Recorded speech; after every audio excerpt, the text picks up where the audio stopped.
Welcome, everybody, to the Destiny Dugout. I'm your host, Cruz, member of the 3-time World's First Team from Elysium, and this is what we've got going on this episode. Hopefully you enjoy listening, and let us know what you think in the comment section. Now, without further ado, let's get this thing started. Destiny is always like so serious. Yeah, I mean, there's it's nice to play another game that is like completely foreign to me, and I can just kind of take it as is. yeah, like sorry, go ahead, Karis. I was just gonna say those God of War streams go hard though, Cruz. Yeah, they were fun. I couldn't watch it. I was too tempted to backseat, man. I know myself, and I would have typed something in, man. I've been like, the Cruz is actually gonna show up at my door and beat me to death.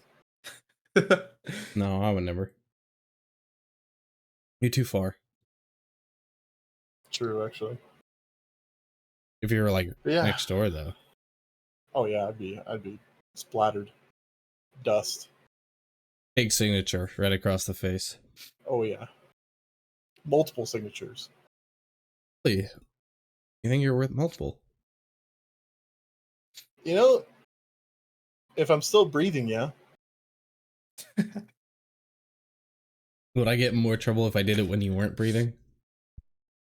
No, you'd probably hear people clapping. It's like those moments that people talk about where they did something and everybody started clapping. Yeah, people just show up out of nowhere and just start cheering. Yeah. A crowd materializes. Yeah. Oh yeah, let's go. And then out of nowhere, there's a big statue of Cruz. Just for whatever reason, there's just a statue now. It just erects out of the ground. Yeah. All right, good intro. Do you know what episode we're on? 22. Yeah. Yeah? I think so. I'm actually gonna go double check. We had the same conversation the last episode. It's 22. It is? No, I thought you got it right. Let's go. Let's yeah. go. Of course you did. I'm a real fan. Episode 22 of the Destiny Dugout. You know what's great is that we're about to go into season 22. Look at that. We planned that out. It's so hard. This is it. You guys have no idea. That massive break was planned, strategized from the very beginning. Yeah, so this one, we have a lot to talk about because of, well, I mean, listen, honestly, the last two podcasts we've had have actually had some good juice to it. And this one, I think, is going to be pretty similar because it's nice to have that sort of build up of actually good information. Of course, Vandal and I are still good at kind of creating content and creating ideas to talk about, but every now and then, it gets tiring. We need our breaks. So we're, hitting this post or this end of season 21. A lot of information been dumped on us. So we're going to recap the state of the game that came out earlier in this month in August. Then we're going to go through Joe's tweet that he did, last week's TWAB, not TWID, some armor changes, ability changes, some weapons that are getting crazy buffed, and then this week's TWAB, which is also just sort of a recap that then will lead into the showcase and new season on the 22nd. So as always, I have my boy Vandal with me. That's me. That's him. And then we, lucky enough to have Kairos come on last minute. Just asked him to see if he wanted to come chat. So thanks, Kairos, for being here. Hey. You should all feel very blessed that Kairos is gracing you with his presence. Yeah. Oh God, don't hype me up that much. Kairos is my new 2-man GM partner while Vandal's away. But don't worry, Vandal. Your time will permanently. Come. No, your time will come. That was a permanent swap. You thought that you were gonna lose your co-host duties when I initially just interviewed Snazzy, right? I was, I slept so good that night. I was like, man, I'm next free. One, you're back. It's on. over. We brought Kairos on to, help the transition for him to be the next co-host. Everybody, congratulate Kairos in the chat. I I'd clap, but honestly, my mic probably wouldn't even pick it up. Yeah. Yeah, Gosh, good Dwilo job. hitting us with the woo. Man, Hell yeah. I was kidding. I was a bait. So because we got a lot going on to talk about, we did and by we I mean Vandal and Kairos did do a little bit of jotting down our notes, because this is a lot of words. I think Joe said this was like, it was either 6,000 or like 7,500. Something like that. Can I just jump in real quick? Go for Every it. time they say a tweet where they're like, this next twab or this next post is like 6,000 words, I don't care. Yeah. No one fucking cares. Okay, you could literally copy and paste the same word 10,000 times, and sometimes some of these posts feel like that. They're like, this twab is huge, and it's like, this said nothing. This entire twab said nothing. You said, congratulations, you said nothing in 3,000 plus words. You know, I felt like whenever they first did that, it must have been like Forsaken Year or prior. Yeah. I think it was leading to Forsaken, maybe. I remember hearing that, and it was DMG was like, yeah, this is like 4,000 words. And it was like, whoa, okay, this is pretty crazy. Like, Luke Smith is gonna write this crazy thing down, and we were like super looking forward to it. But now it's like, we know what those words will turn into. Just because you have a lot of words doesn't mean you're gonna say a lot. And they should this thing, the game kind of is proof of that. They should preface the tweet with, "Oh yeah, this post is 6,000 words. Only 400 you will care about." Like, yeah, oh, odds man. are 40% of you, yeah, maybe like 10% of the post you'll care about. The other people, maybe like 500 words. Yeah. It starts off But, with my name is Joe, so that's already like extra words. You know? Yeah. It doesn't start off with Dear Guardians. That's only 2 words.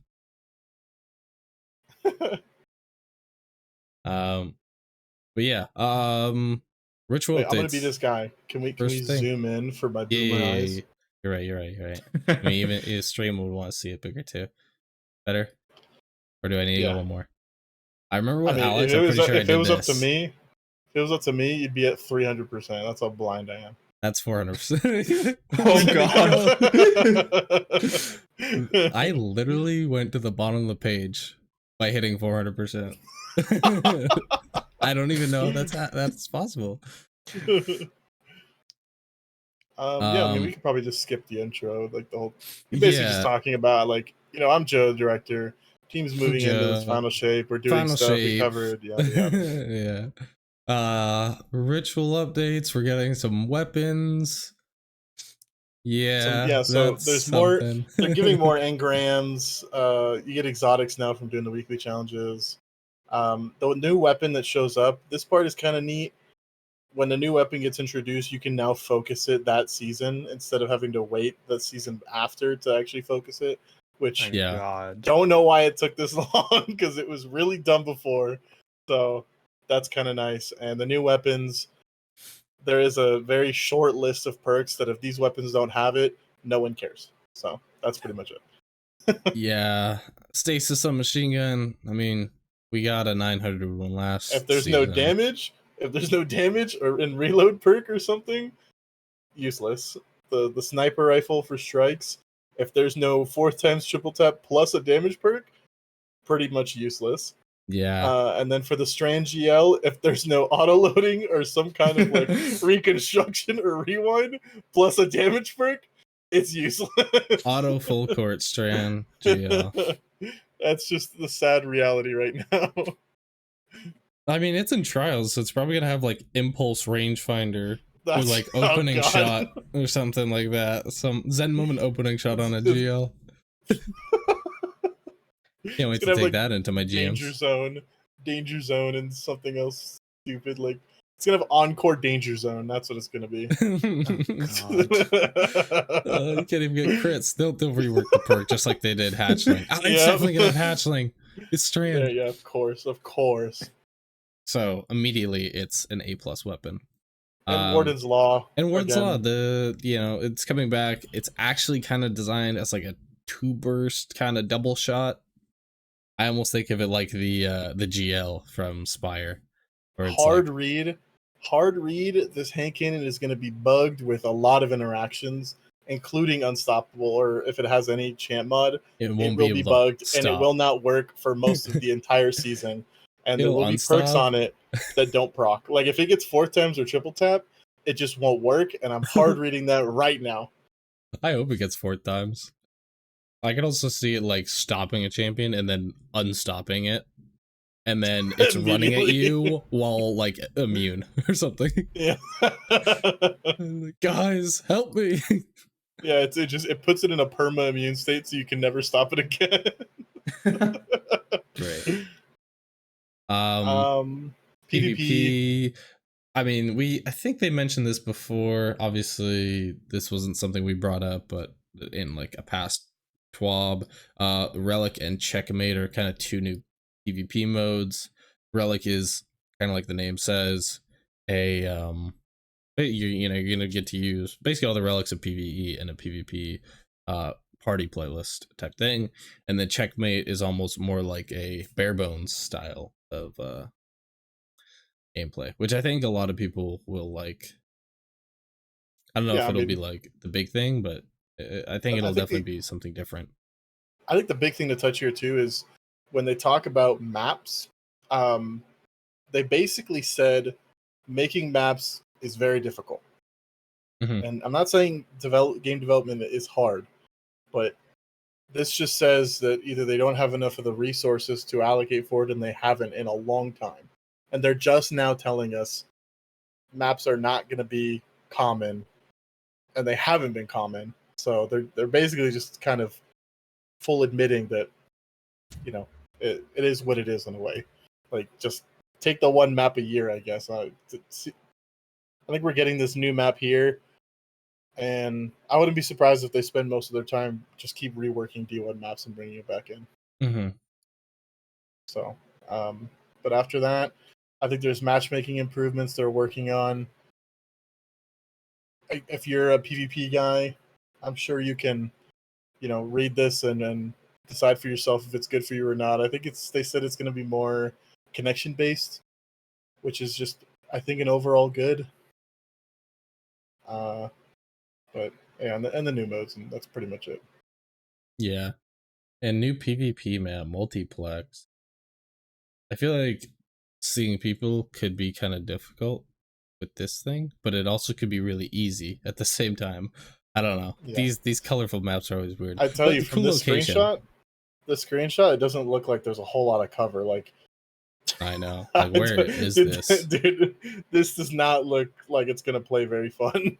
Based off the fact that what is Disjunction, I think that's what it's called. Was based off of like that D map. I wonder if and what this map would be based off of in D1. I'm trying to think of something that has like a big open area like this. Yeah, like a reskin D1 map. You need line rampants to jump this. Like, because the way I see it, like there's so little places to actually take cover, which means like you're just gonna get grenaded and like this is just gonna suck. But I don't play PvP, so Heat Rises scout rifle just floating up here. True. Pew pew pew. All right, here's where they talk about Checkmate, Relic. I kind of already gave that. Matchmaking improvements, yeah. Helping low population, yep. Good. More in season 23. We like it. I didn't even make a note about Iron Banner because that's a good. No, Iron Banner's like it's a lost cause at this point. It at one point there was a period of time where it actually was the best for like better players to play, because you wouldn't constantly match with that crazy SBMM, and it was actually good connection, mainly that like first eruption week. But yeah, outside of that, man, it's only there for loot in my eyes. Like if it doesn't have great loot, then whatever. I'd even be okay with if they actually just ditched Iron Banner for a while and put the focus in Gambit, but we'll get to Gambit a little bit later. Yeah. So Vanguard, we do get some strikes scoring medals kind of coming back. We love strike scoring. Like I mean, it's kind of crazy that it hasn't been a thing since like D1. But I like the fact that the higher scores is like the method of like farming. yeah. Like I think that's cool. At least it's different at least. What do you think about this? Actually, I'll ask both of you. What if like strikes? They had the standard modifiers that are daily, but like as you do strikes, there's a mini modifier that changes from strike to sort of incentivize playing a little bit differently. Like they give you like a halved version of small arms, for instance, right? Or what's the special weapon specialist? Or some Yeah, like yeah. specialist one or the ability one. Like and they just like threw in those tiny mini modifiers. So like every consecutive strike you do, it kind of changes it a little bit, and you can get more benefits. Mhm. Because I just don't see a reason for strikes to just not have like all these benefits. I mean, it took them forever to finally take out the negative parts. Are there even still negative modifiers in strikes? I don't think there is, right? I That's think a there's like great half and question. halves. Yeah, there's like the trade-off one. I don't think there's any like there's no blackout anymore. Yeah, like Or because to me, like this isn't like a pinnacle activity. This is something you do when you're chasing something or you're just trying to kill time or just play with some friends. And like having that negative modifier just incentivize you. I remember we used to look at it and be like, "Oh, it's grounded. I don't want to do this." like, like oh grounded no, is just dude. annoying. Like it's just like this is dumb. I'm good.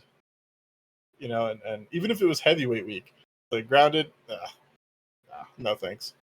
So I don't know. I feel like adding a little bit more to like spice it up. Which okay, yeah, the scoring for rep is good, but medals not it. Like I don't know. They just gotta add more to the gameplay aspect instead of like the result, right? Because right now it seems like they're focusing on the result. I will say I that's definitely probably the better real quick just to throw this in there. The better thing to focus on just because I think the players are typically more incentivized by the end result rather than the journey. If you want to say like the playing is the journey, it's like people want to get Sure. loot or stuff like that. So I think it's like they had to focus on one thing. I think it's a better thing to work on. What were you gonna say, Kairos? I said I think your idea would be like really fun, kind of like a deep dive. You pick like the two Yeah, different things, just as long as it doesn't make it so like you have to change your loadout. But like at the start of the strike, it says, "Oh, for this portion you gain like bonus super regen or something like that." Some like cool party effect just to make it like yeah. interesting or fun. It literally can just be exactly like the deep dive, just a small buff that even if you don't use it, it's not really going to change how the strike plays for you. And let's say you're using primaries, or let's say you're using a solar primary, and you just happen to get solar weapon buff and a solar primary buff, on a strike. It's just gonna like that strike is just gonna be way more fun. And then you go to the next one and it's something else like more heavy ammo and some other thing, right? And it's just like it'll just spice it up periodically, basically. It'll never like it'll never be so much that it's like if you're not running a heavy or you're not running this weapon like a kinetic or something, then like it just sucks. Like if you're not catering to it, it just sucks, right? Mhm. Just a little bit. Like hell, even adding that one what's that one gambit running gun? If they just Mhm. added that modifier just permanently to strikes, like as you kill ads, you run faster. Like it would just like I think it would just greatly increase the experience for a lot of people because some of these strikes when they don't let you sparrow, dude, and like let's say you don't have any eager ammo, or let's say you just don't run eager, like it's Yeah, kind you of a just like slog. You're just sitting yeah, there no just man. running, Yeah, like there's a lot of oh, running. So just get people in there, incentivize the killing, and you get the speed from the running gun. I don't know.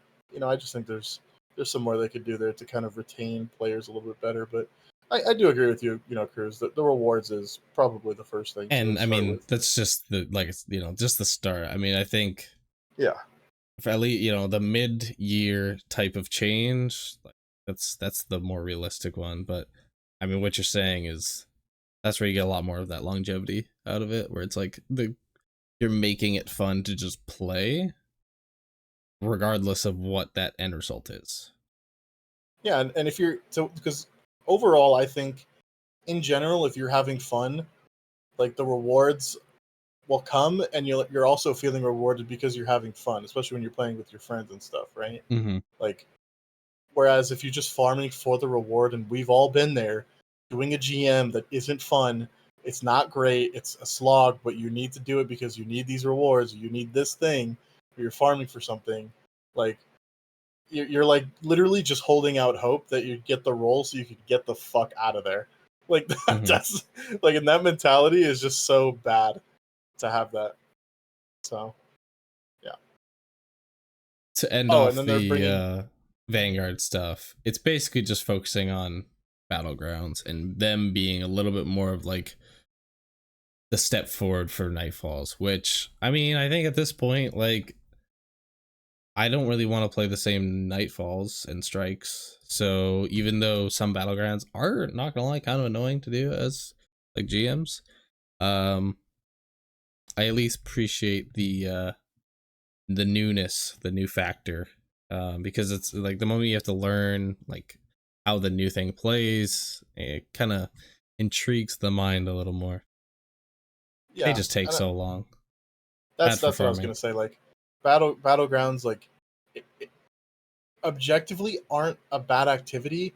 It's just they're all so like heavily time gated in not just one but like multiple places, Yeah, and it's like it's kind of awful, right? Like, I'm not saying everything needs to be a speed run or we need to be able to go super fast. It's just time gate us, but not as much as you're doing it right now. Because right now it's pretty excessive, in my opinion.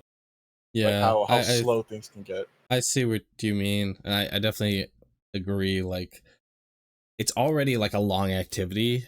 Like the battlegrounds are longer than most strikes have ever been in the past, but it's also long just because you end up sitting here for a while and fighting enemies for 6 waves, and then you go to the next room and you do more waves, and then the next room you have to sit and do more waves, and then you have to wait for this boss's shield to go away.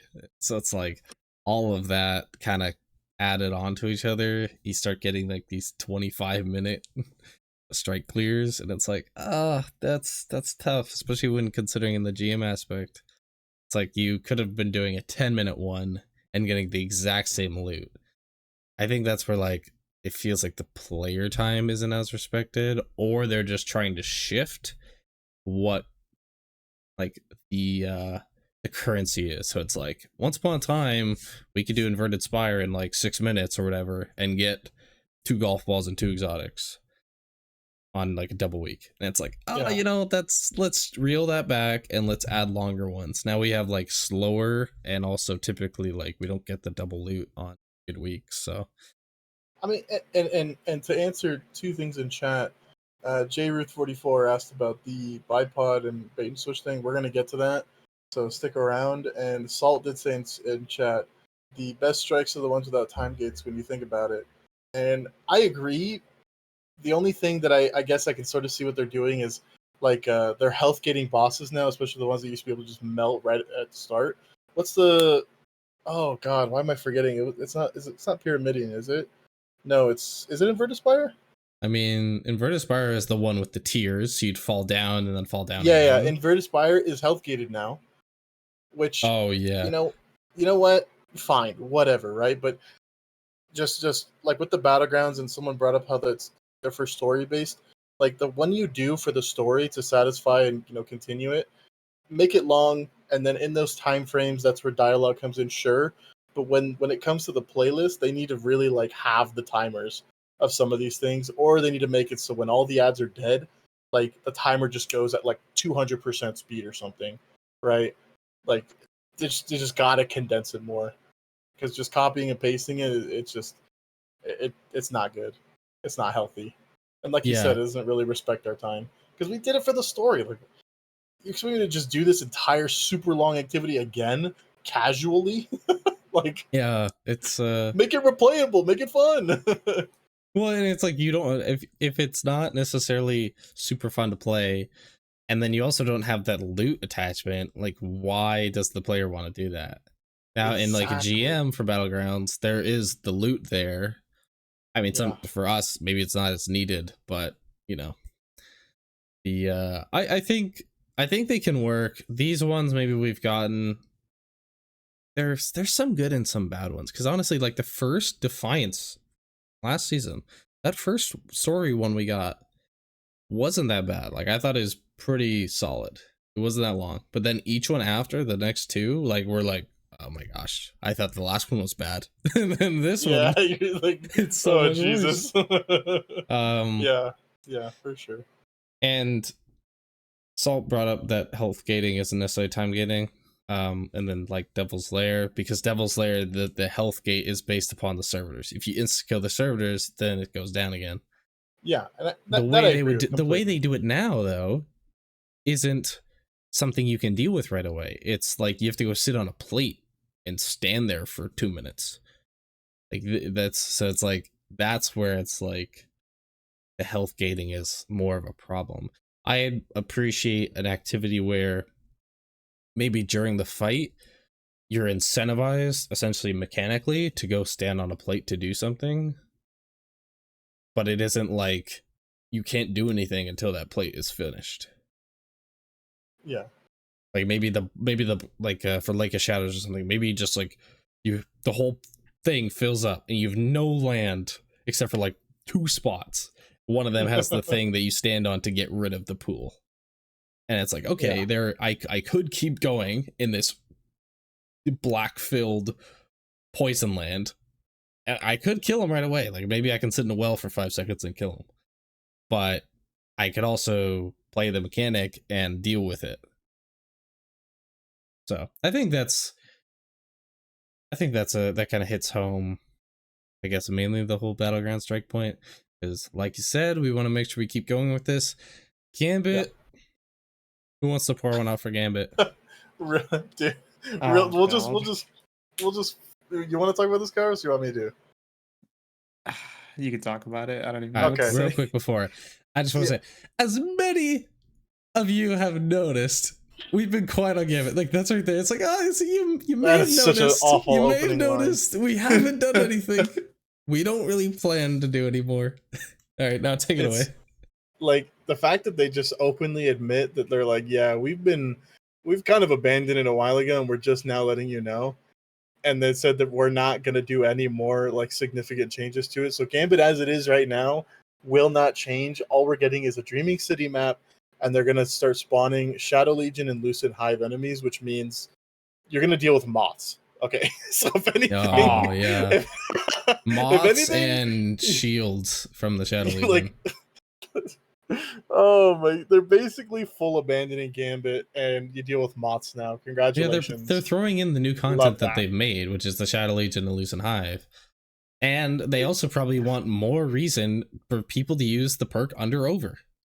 We're gonna get to that, dude. That's insane. that rework is insane, but and then towards the bottom they say like we're making the challenges, the seasonal challenges, when we have to like wear Gambit armor or something and they're making all that super easy. So it's almost like they're fully admitting that they're done with Gambit. They're not gonna touch it anymore. Like, when I say done, not in a good way. They're also saying we're also making it.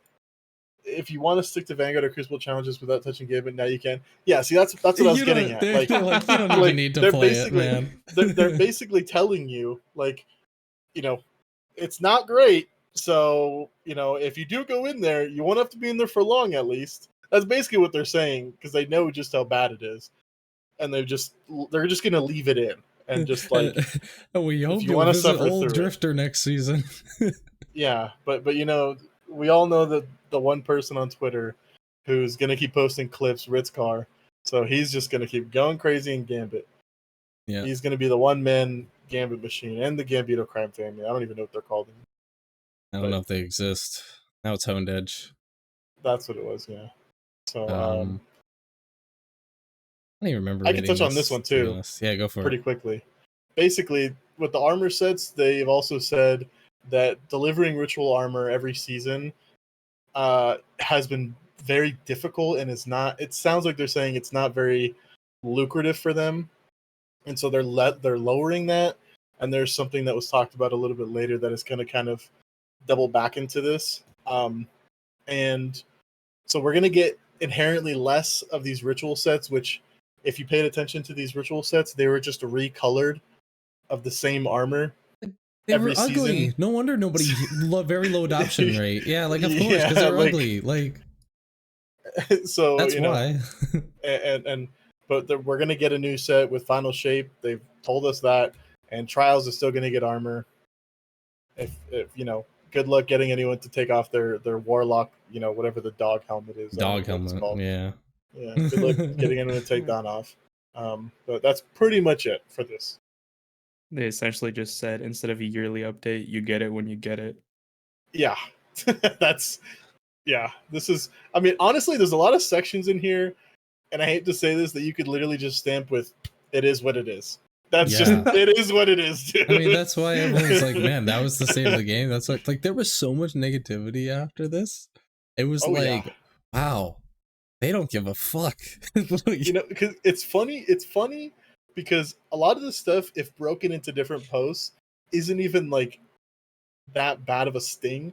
But the fact that they compiled it all into one post and it really puts into perspective like how bad it is by collecting all of it together, it totally backfired on them. Yeah, definitely. And I mean, like it's in like the state of the game post too, which is like this is like the raw truth. We know we've messed up, but here's what we're doing to make it right. Here's why you should believe in us type post. Like that's what it was in the past. So every time we hear something about a state of the game, we're like, all right, well, let's see. And then we we read this and it's like, ugh. You're basically saying the state of the game is crap. Like that's and the Destiny Devon chat. Welcome. You know, so the security, the better anti-cheat. Again, every time a clip shows up on Twitter, immediately after seeing them tweak anti-cheat, I'm just like, how? Like, how is I'm not a dev and I'm also not a anti-cheat expert, but I feel like there should be flags placeable that you can be like, when someone spawns in with a full super and full Xeno and their Xeno is firing past the rate of fire limit, because you can't actually do that in game. You can't increase that rate of fire. So as soon as it passes it, it should just for be that catalyst. Yeah, that's like the catalyst that Salt uses to win his world first, right? Yeah, So, yeah. No. Oh, wait, you weren't supposed to say that. Oh, we're recording. Oh, my bad. Oh, No, shit. we'll Put cut that out. stream. We'll cut that out. We'll delete the VOD. Delete the VOD. But like, and they said that the external accessibility tools policy, which basically, if I remember correctly, directly targets Zim users. Like it was placed because the Zim conversation came up, which is good. This is a good change, right? The Zim change, that's a good change, especially for PvPers.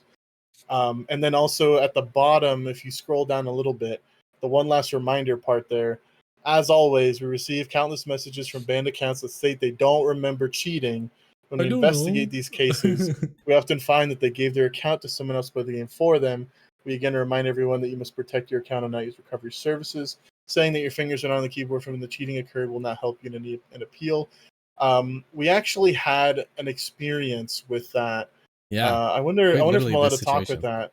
Yeah, like I just don't say the name, but we had we had someone in our clan who like just joined. To use... Like they just joined like within a week ago, or like a week of it happening. We had like someone in the clan that it was a long time ago. They did a recov and they ended up on, I think it was like Giggs' stream or someone's stream. That's what it was. He played against Panda, and he was just straight up cheating. And then when we confronted him, he's like, "Oh, I paid a recov to do a trials card for me." And then that's when he realized that like this is what they're talking about. Like a lot of people don't even, because when you get banned and you're like, "What the heck? I didn't cheat. I didn't do anything." The first thing they're not going to say is, "Oh, all I did was pay a recov." Because I wouldn't be surprised if most of the people that got banned and like they're like posting on Twitter like it was a wrongful ban, they probably paid for a recov, and then the person that recoved them did some cheating, because if you're doing recovs, it's not your account at risk.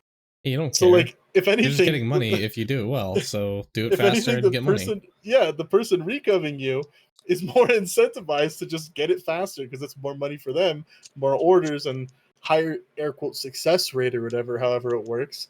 And then when they eventually get caught, they get banned too, but they don't care because they can keep doing recovs, right? It's just a never-ending plague.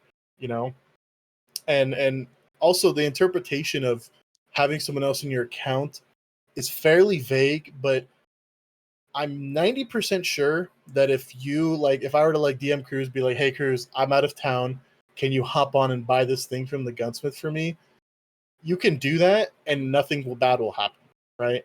It's just a matter of essentially having someone hop on and like actually start playing the game for you and doing activities and things for you.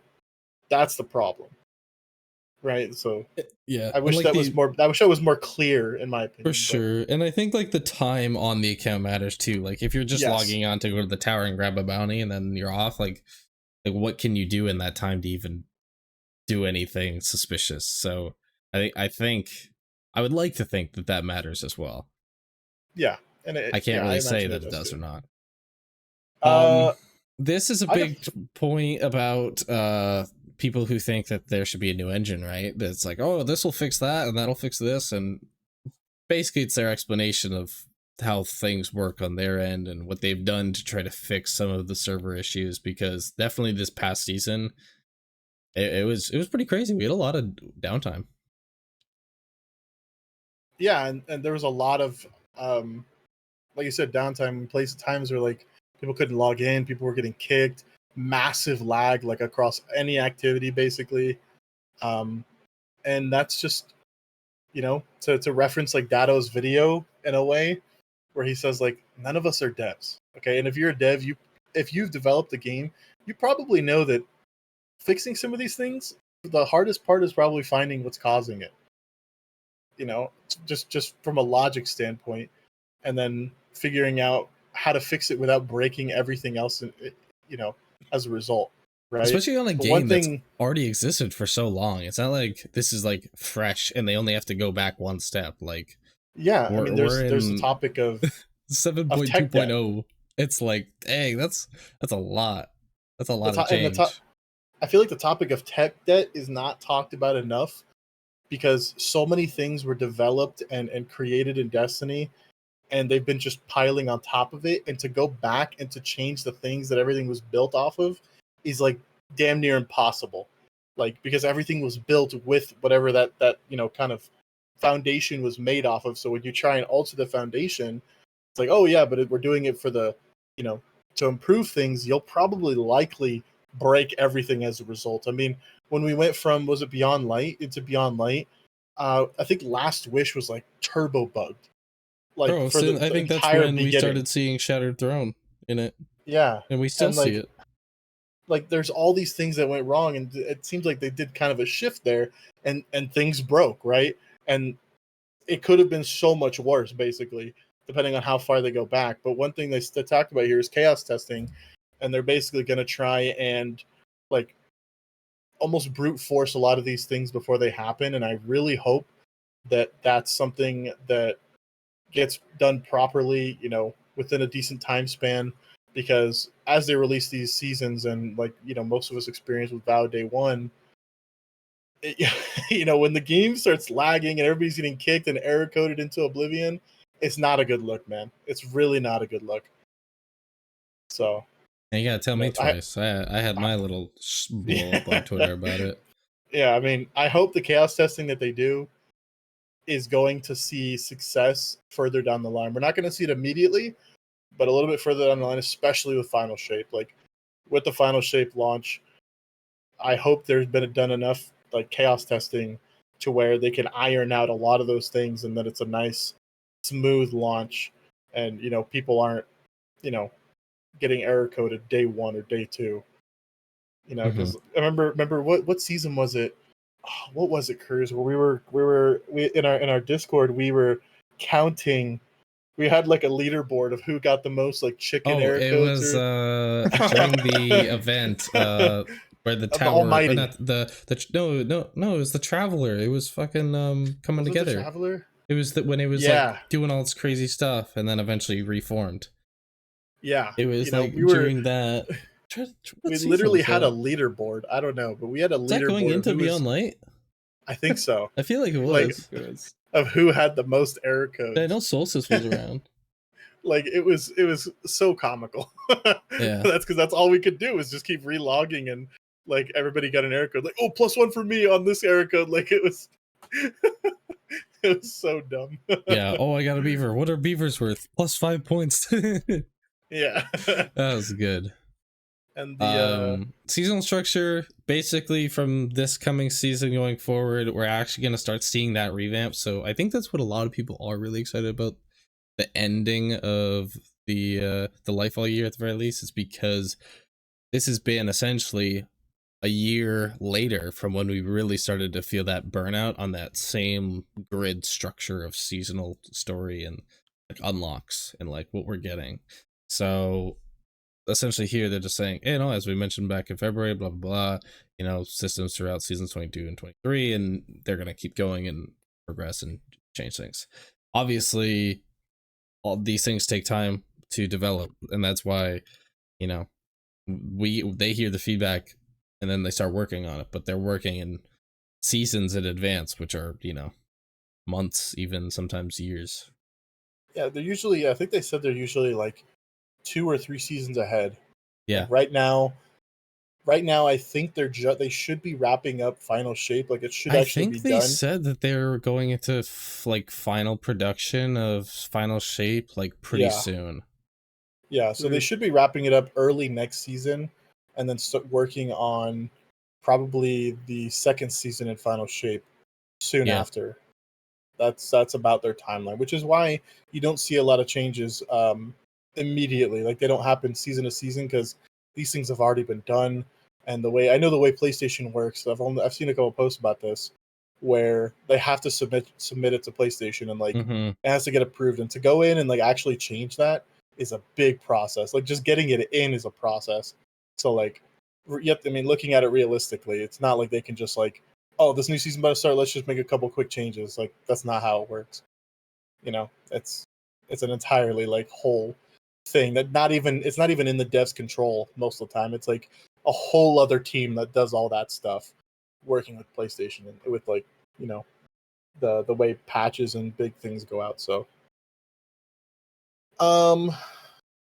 preview of what's to come. We get to favorite Paris, shaders. you wanna quickly run this through? Let's fucking go, bro. We can favorite shaders now. Let's just Hey, I speed kind run of love this. that. We can, oh, dude, we can buy aspects with Glimmer. Oh shit, Whoa, bro. hold on. Pausing there.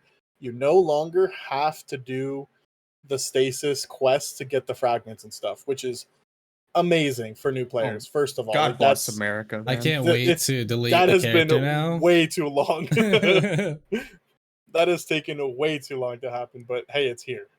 Mm-hmm.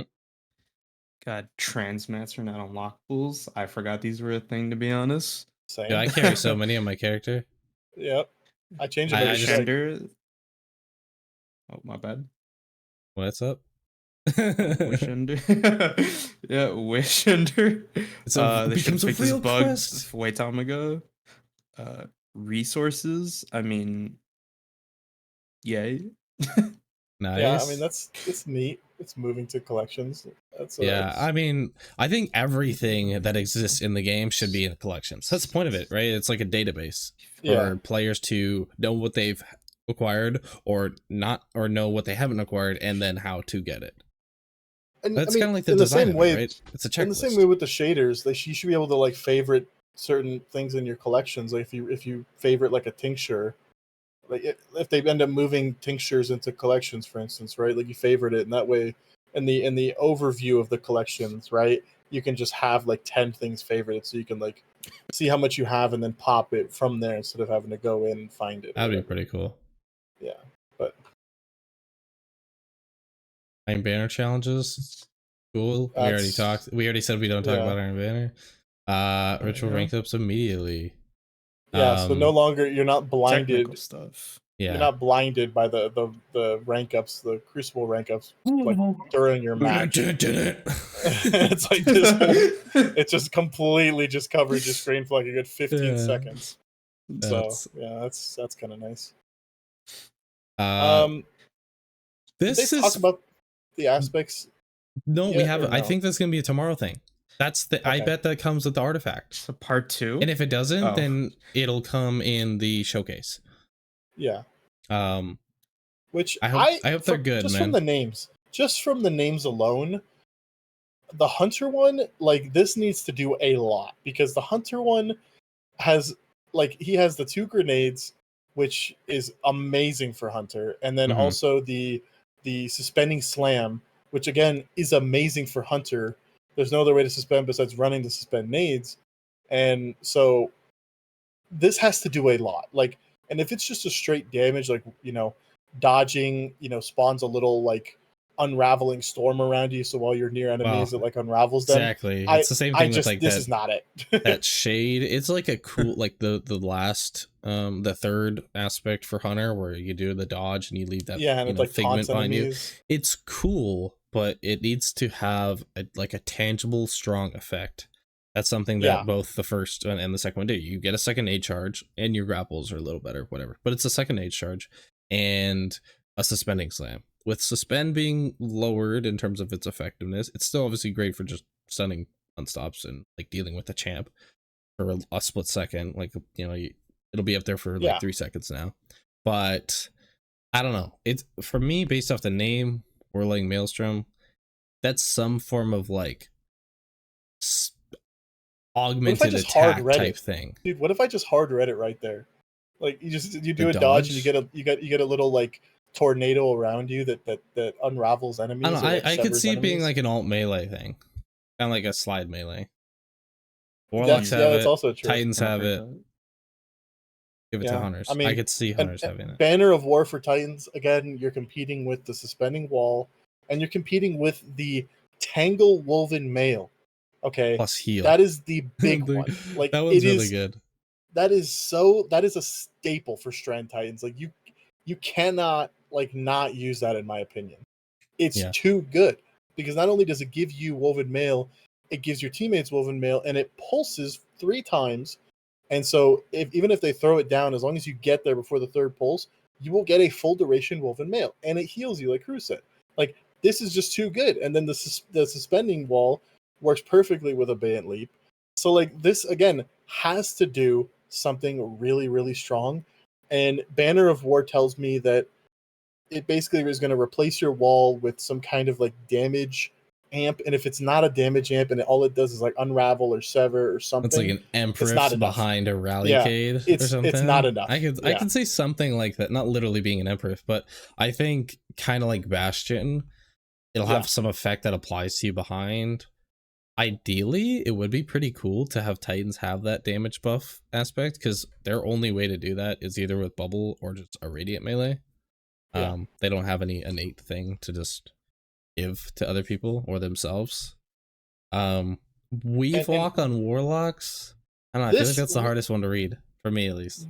For me, this is obviously going to go into Threadling, right? And they we're going to talk about it a little bit later on, but What if you they are weave buffing woven mail?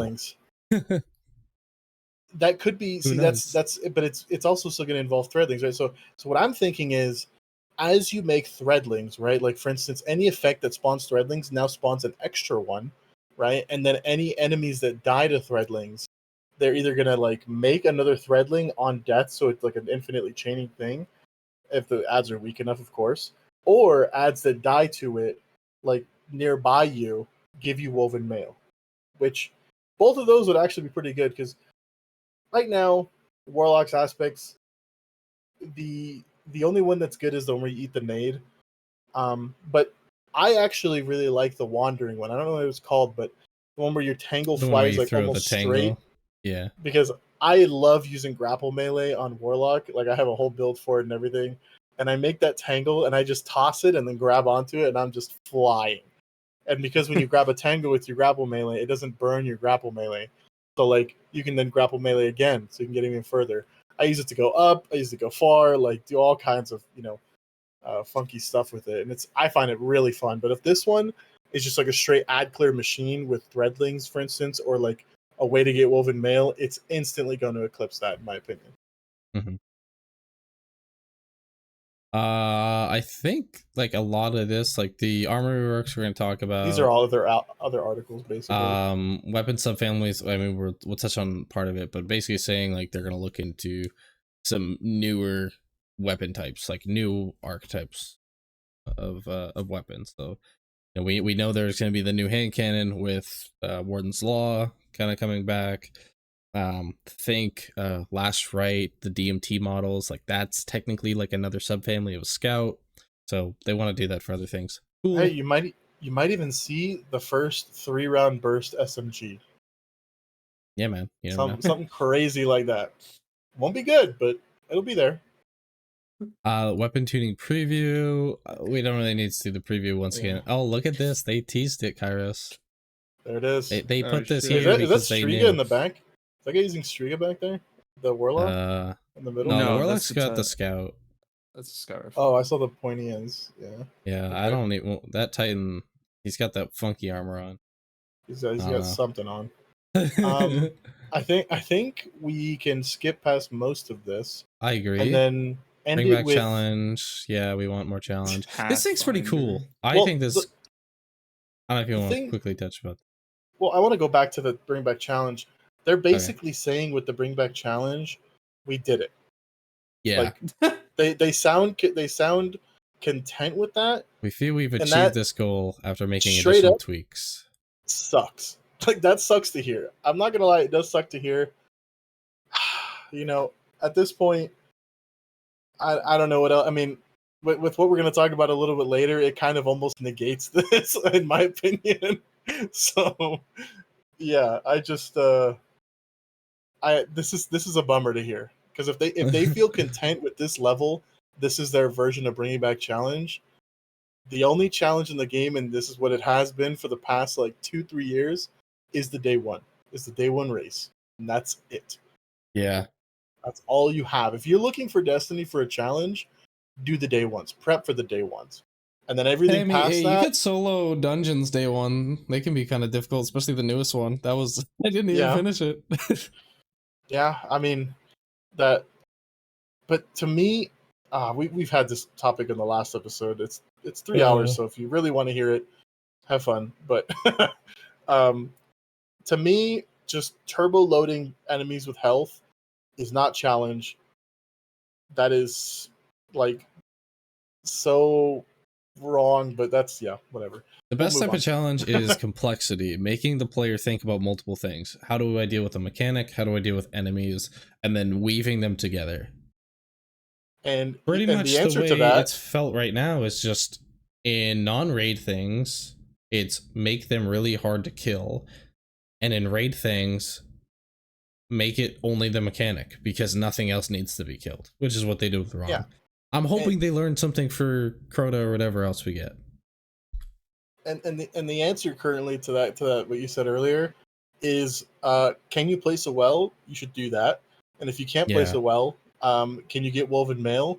Yeah, you should do that. And if you can't get, and if you can do both, just do both. Like they're both so unbelievably broken. There's no mechanic that can't be like either cheese. I say cheese, but just done simply blindfolded by just placing a well. Like it's Yeah. just that easy, you know. So you know, If when I you talk have a about all these team- challenges and making teams think, and we want players to think. Right now, we're not thinking past well. That's Yeah, it. I mean, a lot of this is like Legend, Master Nightfalls, Grandmasters, Legend Masters. So like all this is kind of like the same type of content. Yeah. At least in like the 3-man based things. I mean, even Lost Sectors, you can just stack together with a well and just chain. Do like a tether and 2 wells, and you pretty much will always have those wells up. And like you'll just take away a lot of the difficulty. If for whatever reason we immediately just played this game and we had 0 DR, this would be the most impossible game like ever. It actually be, dude. You'd have to strat so hard. If you had no like, chess and mods, actually work together. no Like stat like no Reasel stat mod that applies resilience, no abilities that apply DR, no weakening of enemies like sever, no blinding, like and invis. like Don't forget invis. invis.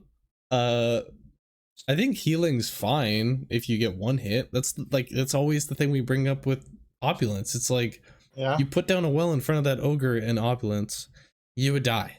You had to that was have commander amazing. titans Love in that. front to block if you actually wanted to sit there and actually just do damage, which is like the whole point of that super. Yeah. But like, what's the point if you can just out heal it? Like, there's value to having some things that just kill instantly, because you have things in the sandbox designed for that. Yeah, I mean, you don't need DR if you can just instant kill the ads. Yeah, that too. Right? So like, if everything's One dead, then there's snap nothing and to I've kill got you. 40 solar nades that have embers now and last 40 million seconds. That's something, you know what? I'll say it. That duration increase needs to be tuned down for Sunbracers. That's got to go. I just wish I wish Touch of Flame, that's this aspect, right? I just like honestly wish Yeah. it didn't exist, because it made fusions a problem for Starfire, and it made solar nades a problem with Sunbracers. It's like, because they were buffed, those two exotics became overpowered. And even without like getting the snap off or like proccing Sunbracers, just a single solar grenade does so much by itself in Yeah, just and a same thing with gigantic fusions. area for 10 seconds. Like, that's Firebolts absurd. are still absurd. Like, they're still so good. Or not firebolts. I'm talking about fusions. Firebolts are Yeah, pretty yeah, mid. fusion. Yeah, still. fusions. The But damage fusions. is I still kept saying there. firebolts. They're Yeah, insane. that second chunk is huge. Like, the damage is like twice as much. The AoE is bigger. Yeah. So, yeah, challenge. Again, I think not really that big of a Past deal. oh, there's the Pathfinder thing. You want to talk about that? I'm just trying to think, where is it? Did they talk about it up It's here? it's that paragraph right above it. Oh, it's all this stuff here? Okay. Yeah. I'll just quickly just read this here. Finally, we called out back in February that we were initially targeting more changes to ritual content in the final season of the year. While we've made the recent decision to push this initiative to the final shape, so it won't be here until the final shape instead of season 23, we have plans to replace some bounties with a more rewarding and engaging system, tentatively called Pathfinder. This is going to be debuted on the new destination in the final shape, and we're currently nailing down a plan for how we can use this new system to replace core ritual bounties in the new year. For now, here's a work in progress preview of Pathfinder UI. I just think it's neat that there is kind of it's linear, but also choice. Yeah, like the player has choice. It honestly kind of reminds me of like the Call of Duty battle pass. I was gonna say Yeah, the Siege battle pass a little bit too. Is the Siege one like that too? I don't Yeah, know. they changed it. It's like this yeah. whole map thing. I think it's a cool concept, even if it is stolen. I think it's cool. If that's how you want to like derive like this like loot based thing, but you want it to be like, it's a bit of both. Like you said, you get a little bit of hand holding because you're not too go figure it out for yourself, but it's also, you're always going to be progressing to the same goal. So I think it's cool. Yeah, for sure. I'm and curious to see how it's going to be. I was just thinking of an idea. Actually, I want to get your opinion on it. For the fusion nade thing, people won't agree with this because Warlock mains are some of the biggest crybabies. Hey, I'm ever. a Warlock main. I know what I said. No, what would you think if the fusion nades, the second nade, didn't actually do like the second full damage, and instead, even without the fragment, applied enough scorch to guarantee an ignition? And then fusion nades become just ignition machines. That's I mean, that would be pretty cool. I don't think it'd be broken at all. I think it'd actually be pretty nice, because I think it might be kind of broken just based off of like the embers you can use with it. You'd probably have like a pretty self-sustaining or like cycle just by throwing a fusion aid with char, spreading it. But would it be more broken than two grenades that do double damage? That's the question. I think so, purely just because ignitions have those like verb things. Like two nades on their own aren't They would, working. I Like imagine. you'd I have to imagine stack. if they, I imagine they would inherently have to up the cooldown. But even then, it's probably really good. I don't know, Yeah. man. I love Ignition. Someone brought up the Firebolt nades with Artifact in chat, Yeah, and I had the most fun with that was a Ignitions that good time. season. It was friggin' awesome. Like just I just used it Ignitions during the everywhere. runs just for like I was just using double all the time. Like, I mean, we had basically a grenade that did guarantee ignition with Firebolts, Mm-hmm. and they were on a super low cooldown, and I don't think it was broken at all. People were barely even using it. I mean, if you actually used it right, you can make it broken, but it wasn't. So actually, I don't think it'd be broken at all. Like in theory, now that we say it, it might sound like it, but I don't think it is. You know, but that's we'll talk about that later. The real question is, when are we going to get Keidel's hammer thing here? Because we've got Last Word. It'll be We've a got glaive. G-Horn, It'll be an exotic glaive. We've got Wither Horde. We've got Queensbreaker. Come on, Keidel, hand it over. It's a pretty cool shot. It'll be an exotic glaive for sure. Yeah. Like you have to charge you have to charge it, and then you activate the alt fire, and you like hold it differently like a hammer, and you Maybe get it'll one be a hammer new hit. frame of Bonk. glaives, hammers. Yeah. That's There you that's go. the That's the the new subfamily. Yep, there it is. Oh We're getting my hammers gosh, next season, Bungie! people. Sorry, we figured it out. Spoilers! Spoilers! That's the title of this podcast, by the way. Remember that. Well, I want to write it down. There it is. Jesus. Gravity hammers in Destiny 2. Hammer, Confirmed. new glaive subfamily. Hey, I'll figure out some way to put it. There you go. We got it written down. All right. So the next little bit here is essentially just Joe's follow up. I'm not gonna play the video, but he does have like the bullet points here. Harris, do you have anything you want to say? I'm not gonna lie, with the state of the game, it felt like a glorified TWAB, in my opinion. And even if you go to the last state of the game, they're just wildly different. And I feel like in this state of the game, they're holding back so much because they want to reveal everything on the showcase. Yeah. And I feel like It's almost everything bad they timing. just did here was just wrong. Yeah. They worded everything wrong. It was just, this is not like the kind of stuff we wanted to see. If they left this as a TWAB and didn't show a state of the game, they probably would have been better off. I mean, because we were kind of mentioning that like the state of the game not only is talking about what literally is the state of the game, but also what is coming. Like it's supposed to kind of give hope. exactly.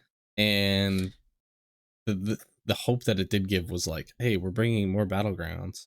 We feel like we made the game hard enough.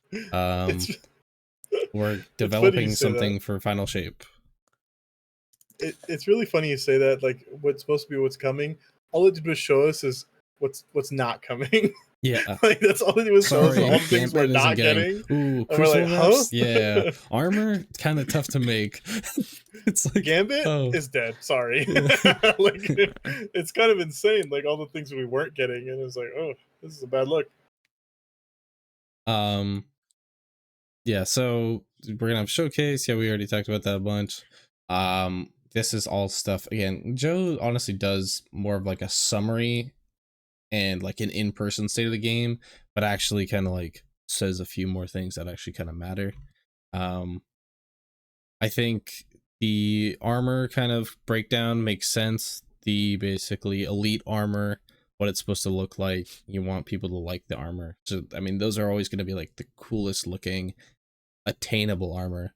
The Eververse armor is the more flamboyant. I want to be able to buy it. I want to feel like my like it says here, the purchase was worth it. Then you have like the season pass narrative armor that's a little bit more unique to what's going on. Deep dive, we're gonna have some like underwater theme type stuff. If we're doing, I don't know, like the Seraph stuff, we'll have a little bit more robotic aesthetics, war mindy. And then you've got your kind of core. It's funny, I didn't even read core here, but core Guardian Fantasy, your core look. I think there's good looking pieces in all of these. It's just up to Bungie to not essentially make these two look like ass, because there are some good narrative and like ritual like looking armor and like some old blues. I also think that it shouldn't, adjacent to what you're talking about with the look, like seasonal armor I think they should make some way to get Artifice seasonal armor, but it doesn't need to be like the best stats. Like it doesn't need to be better than like Master Dungeons or whatever. Just get people introduced to the C2 like Artifice armor, even with like 55 to like 62 type armor. Like just give them the Artifice slot, and so they look at it and they're like, oh, I can use this to like kind of round out my stats a little bit better, or like pump up a stat, one specific stat, and they go, how do I get more armor like this but better? And then it drives people into those other activities. And because right now as it stands, like seasonal armor, at least for anybody that's like in the above average range, is completely useless. Like Yeah, what by you creating get more of Artifice the armor, currency. You get more of the currency by wearing more pieces. Like what? yeah, I'm not gonna hold a full set and being like, oh, I really need to farm out this extra reputation, this extra material from this season. Like, I'm not storing that. Exactly. I mean, right now they give away for people to get pretty decently statted seasonal armor, and I don't personally. I mean, you give them like one free a week. The first one you focus, it'll have the boosted stat and it'll be Artifice, right? And then make it like the weekly reward too. Like when you do like the so many of like whatever tiers, you get like that pinnacle.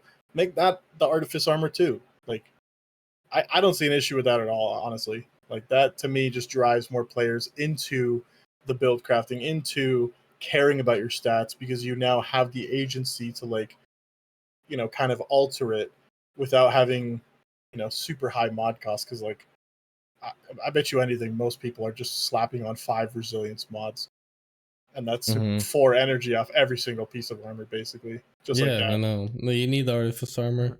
It matters so much to round out like builds and makes your stats so much nicer.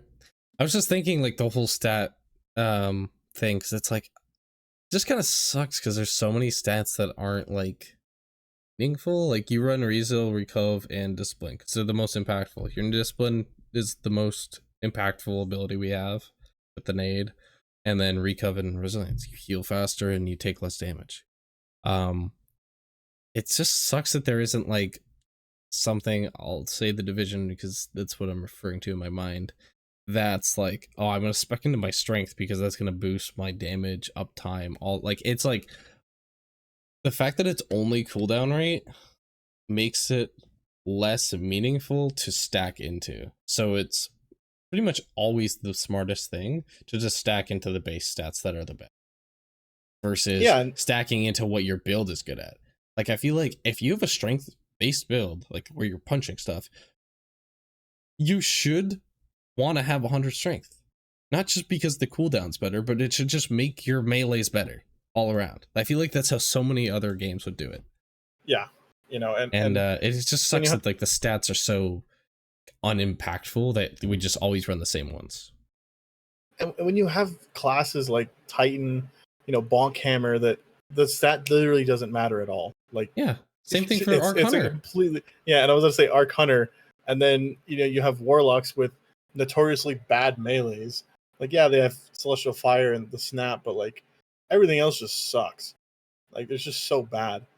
And so most Warlocks, like if you're not playing Solar for whatever reason, you just toss your melee as like I don't know what to do. I'm just gonna throw my melee. It doesn't do anything anyways. So like either adding damage to it or giving it some other kind of value. And I don't know. I think in terms of Bonk Hammer, something's got to give there. Personally, I don't know how they would do it, but I there don't needs either to be because some they've already kind of nerfed it ICD. like twice, man. There needs to be some kind of ICD or something. Like you bonk something, you pick it up, you can't bonk again for another like 2-3 seconds. Like, ICD internal cooldown for those. Yeah. Like because it's still not like healthy for the game.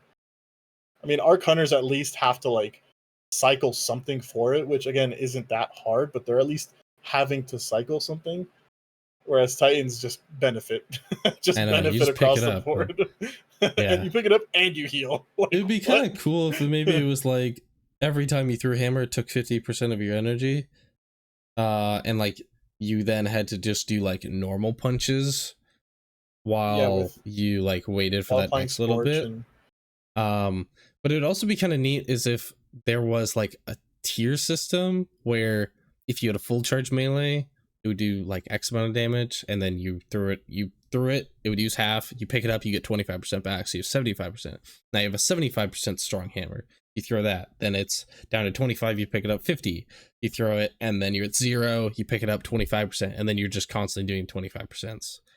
Like that would be pretty cool in my eyes of balancing it where sure you can every now and then get those crazy things, especially if you want to keep the stack of roaring flames going. You also can't just literally just throw, pick up, and just have 20 while seconds doing of just full damage. yeah, Yeah. and healing like every time. Yeah, I feel I like that'd be agree. pretty cool. I Random agree. thought where you just make a good idea. It's just Destiny, like their abilities are so based off like how much cooldown. Like you either have it or you don't. Like 99% means you don't have it. If in Destiny 3 if they could change that, that would be amazing. I think scaling based off the percent and how effective it is almost like just like a better way to design it. And then like you can't use it below, I don't know, 25%. Say that. And doing away with breakpoints too. Like breakpoints at 10, to me that's got to go. Like every number has to count. But that's just a personal I thing. agree. I don't know how hard that would be to do. But yeah, but I understand like a point of trying to be efficient, but it's also like a point of like, why not just make like the 2s and 3s just ever so slightly efficient? You can make every 5 on stats have a bigger jump and then little jumps in between. That way it still could be more efficient, but you're not wasting anything. Yeah, exactly. Because right now there's a lot of wasted stats across the board for us. Maybe not so much because we farm Even so if you much, but like armor picker with a bunch of stats or like yeah, stuff like and artifice, like getting I still like am missing, especially the pre-artifice, like new artifice, like old artifice. yeah, because getting a flat 0 is I feel like it's pretty difficult. Like It is it's pretty difficult. to get that like perfect everything stat line, especially with the exotic you want. Oh, good luck, you know. So, and then like you said, you touched on earlier with like the 3 main stats we max out. If you have your grenade up, then all the time, then you just basically stack mods that benefit off your grenade, either getting more super or getting orbs or Yeah. getting your other abilities back, because then you only really need one. That's it. Yeah, You just need one exactly. ability up all the time, and it'll get everything else for you. So That's like one of the biggest flaws yeah. of the new armor system is that one ability, I throw my nade, I'm getting my melee and my class ability, and if I run kickstart, I just get even more nade. And it's like, okay, so just, I guess like the effectiveness of that build and how easy it is too little cost for how effective it is. And like Upgrade said in chat, he doesn't think more than a third of the players is using armor picker. I agree, and that just kind of proves our point a little bit more. Like all stats should matter, like because the amount of people that are just running around with like a bunch of 7s and 8s, and they have no idea. Like there's like, to me, it's like Dado said high resil's good, so I've got 98 resil because that's really close to 100. And then the whole intellect change thing too. Yeah, that's intellect is easily somehow a worse stat than like strength and mobility right now. Like yeah, having any intellect is just like, bad. Like the core concept of intellect is your strongest ability. It's your super. That's like your ultimate. You don't even want it. Yeah, you don't even, because you'll just get it anyway. You just shoot stuff and throw nades and pick up orbs, and you'll get it faster than even if you like. I would actually not be surprised if on things like because of its lower cooldown time, that like the lower tier you have actually is like not as effective or not as detrimental. 100%. I mean, I wouldn't be surprised if you had like a nade build with orb gen, if that actually wouldn't gen super faster than just having max intellect at like 20 discipline. Yeah, which is like crazy. Like part even of me to think about. Wonders, what do you think if intellect, the higher intellect you had, the more super energy like you get per kill, right? And it's not a time based thing. Now you just are like any mods that involve getting your super back. just get stronger because they interact with the intellect stats. So like dynamos are better, Ash's assets are better. So now I it's like that. building into that, you get more value out of it inherently because it's then empowering your other things. And then it also like kind of makes it harder to just build into your grenade, for instance, right? And like and honestly, and even in PvP, adding more super energy per kill would then prevent, because I don't even know how often this happens, but I know it used to happen before. People would just swap to a full intellect loadout and then just wait out their super. Like that was the strat. Whereas now if you stack intellect, it doesn't actually help with the cooldown, but it helps with per kill. So it's like the more kills you get, faster you get your super. So you're actually rewarded for playing the game instead of, sitting back and just behind barricades and just waiting out the time, basically. Graffiti brought up about the potency at higher tiers, and that's kind of like the same thing that I was talking about, like with strength, where it's like if you want to build on strength, then you should always want to run high strength because you have a melee build. And the same thing, if you had a super build, in theory, I believe you should want more intellect because that should make your super more powerful. Not necessarily literally in power, but it's literally just another tier thing. All I'm thinking about right now is the tiers. It's like the higher you have, you should just get like more investment. It's like making me think about like division armor sets, where if you ran all 5, you'd get all 5 bonuses, and each one was pretty much like a better version of the last, where you add something else, and then that would be your play styles. I would focus on bleed on elite tier enemies. That was like the strongest thing I could do. I don't know, just an example I made up in my head. That's like all I'm thinking about right now. It's this that build focus. Right now Destiny is so just king of all trades, where it's just like, yeah, just build into this and you just throw on that and you're good. Yeah, I mean, and one thing that Upgrade brought up is Arc Hunter with hands on and dynamos pretty fast. What you have to remember too is you're not even like getting most. I genuinely think most of the super you get isn't even from kills or dynamos or anything. It's literally just dealing damage and taking damage. And when you use Arc Hunter specifically, it does a lot of damage when you have combination blow stack, but that jolt that explodes, that's, I feel like, getting you so much super, like on top of everything else you're getting with dynamo and hands on. It's just filling in that gap like way more than it should, right? Whereas if you stacked it in like we're saying, and then run the dynamo and hands on, it feels like you're actually putting in the effort and getting a proper reward out of it, rather than just, shoot your Striga at a big boss and you just see your super bar just climbing. Yeah. Like, I mean, I remember testing Thunderlord with Divinity, and you could get your super back, and I'm not even kidding, I think it's like 17 seconds or less than 20 seconds just by shooting Divinity with Thunderlord, because Thunderlord was doing so much damage and the lightning strikes were all dealing damage. Your super bar was filling up so fast for no reason. And I'm like, that shouldn't be a thing. And that's solely based off the fact that they changed it to like the damage taken and dealt, It's just, yeah, I don't know. That needs to be reworked in some capacity. We got to keep moving on. With Kairos, do you have anything you want to add? When you're talking about the stat distributions with intellect and strength, and man, dude, strength is just so bad going from like tier 2 to tier 3, which is like 5 seconds. All the intellects kind of just don't really matter, and mobility is just very high on other characters. Sometimes I feel like it'd be better just to kind of like abandon mobility, give us like tier 6, and then change it to like class ability or some shit like that. Yeah. I mean, that's another thing, is tying class abilities to any of these stats. That's got to go.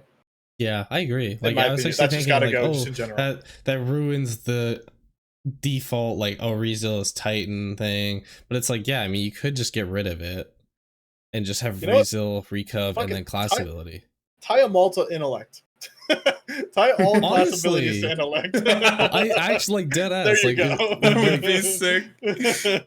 Because I mean, yeah, honestly, yeah, I could see that. And then you could create another stat if you wanted to. I think it would work though in the mobility slot, because it's the one that kind of, I don't know, is least effective. But you still want to have something for the PvP audience that does want to have like strafe speed, or in like certain challenges like jumping higher can be valuable.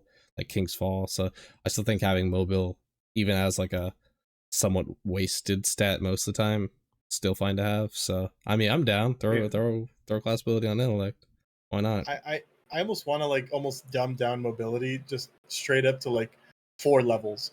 Like if you get a piece of armor, it'll have like 1 through 4 mobility. Yeah. You know, and just like it literally, like when you look at the bar, it's just 4 big chunks, and it's like you're either here, here, or here, and it's not hard to get to either of them. Because to me, like there should not, like, gatekeeping it is like so dumb to me because its effect is so minuscule. Like the only people that really feel it are probably, you know, warlocks with their Icarus dashing, I guess, and like especially hunters, mainly hunters. Yeah. Feel it the most because it's tied to their class ability. But if you move it all to intellect and then just make it just like a base kind of like strafe, like you said, single hop, and the fact that it only applies to the first jump, not even your second jump, like what's going on here? Is everybody just single hopping a bungee? Like Nobody wants to double jump.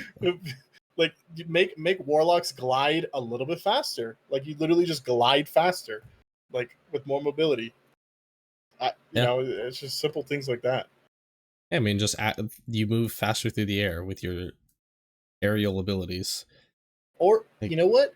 To get even crazier, we'll move on after this. I swear. Oh, to get even crazier, higher mobility lowers the animation time of things like popping your rift, popping your wall, eating a grenade. Like do that. Believe me, people will spec into it.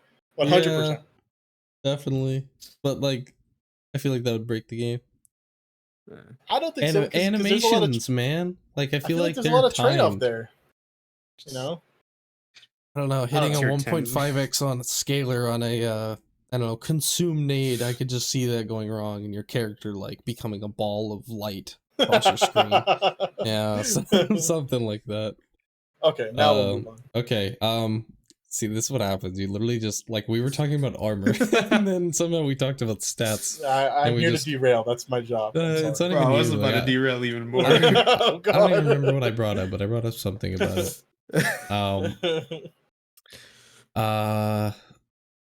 Yeah. They're making armor. They're gonna give us a Omniverse set. This won't be right when season 22 launches. Any bets? It'll probably be something maybe like mid-season gets released. So just you know. Anyway. Fortnite armor set too. Yeah, and then they also just, you know, they're gonna keep with the branded thing. Don't harass them.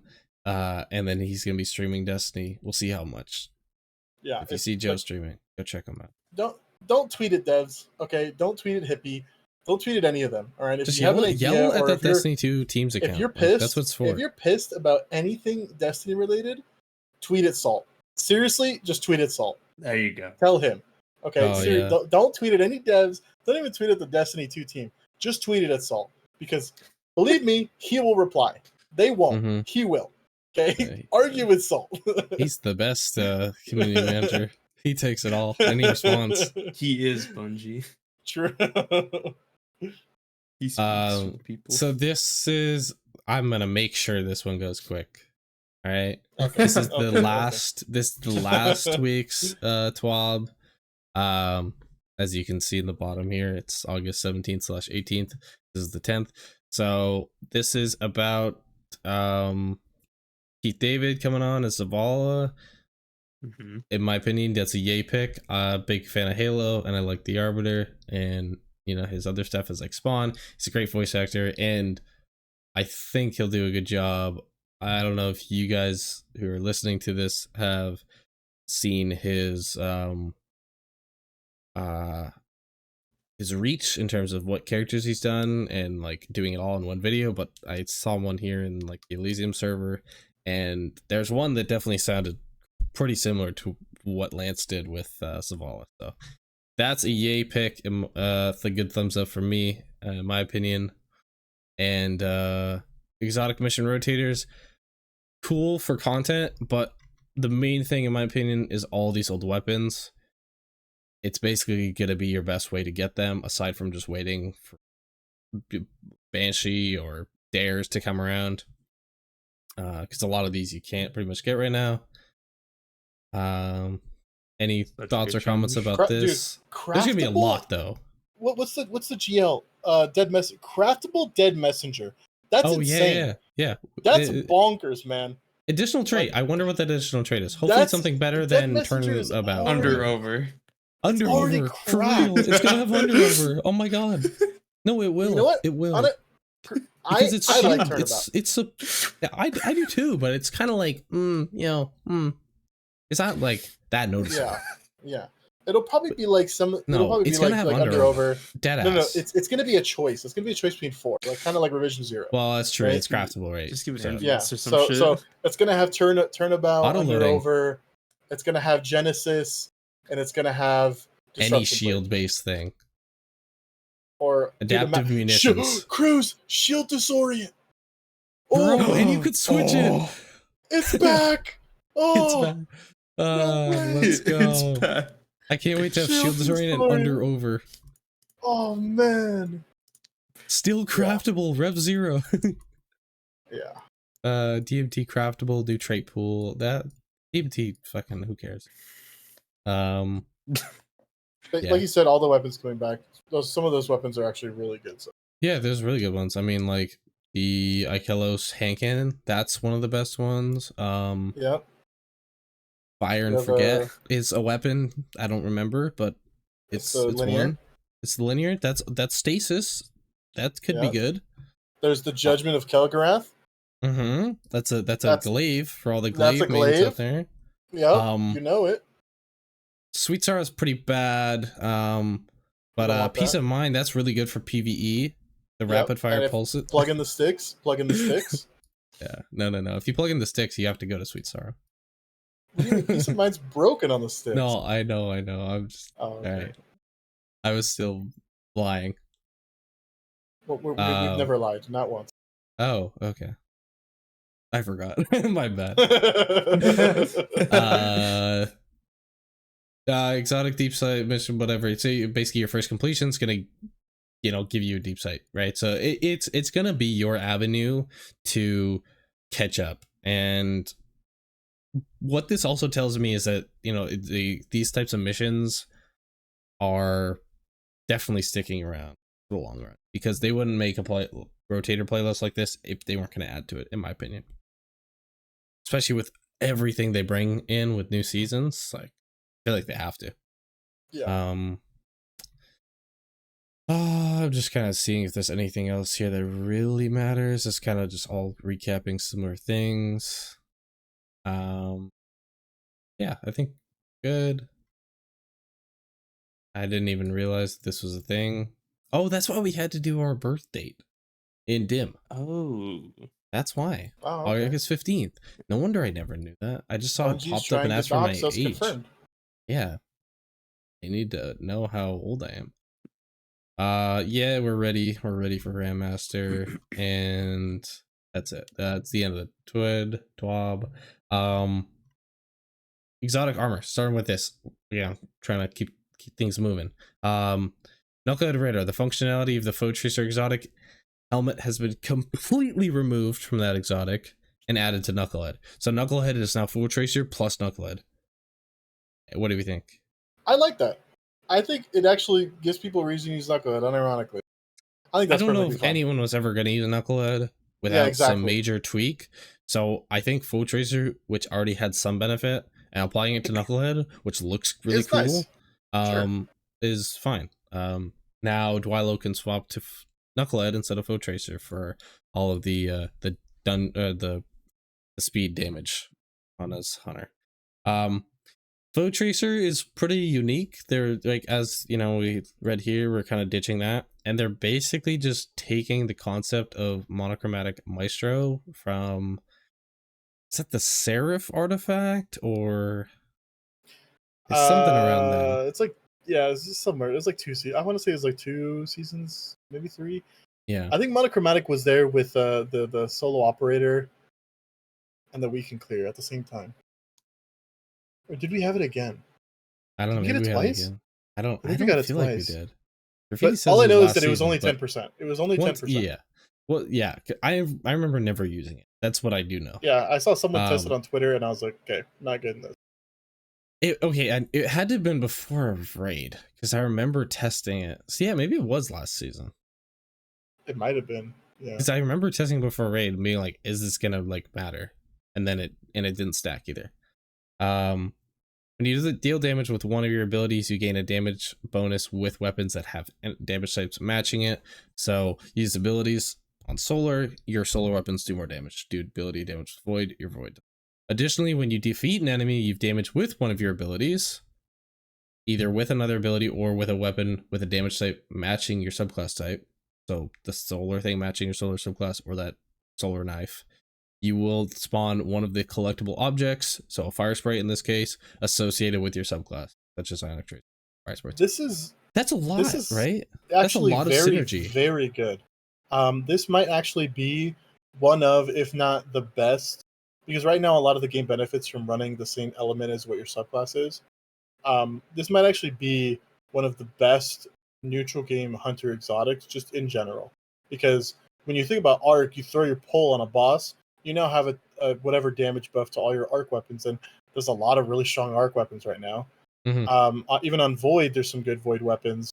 Solar, you throw your knife to proc radiant right before damage, so you're also proccing this as a result, and you have stuff like Apex Predator, which is solar, and not to mention you don't have to build into any way to make fire sprites or traces, because this will just do it for you, which means now you can use different fragments and kind of get more benefit out of it. And the Ionic traces, especially for Arc, is going to help with that ability uptime, without having to do like a combination blow type thing, right?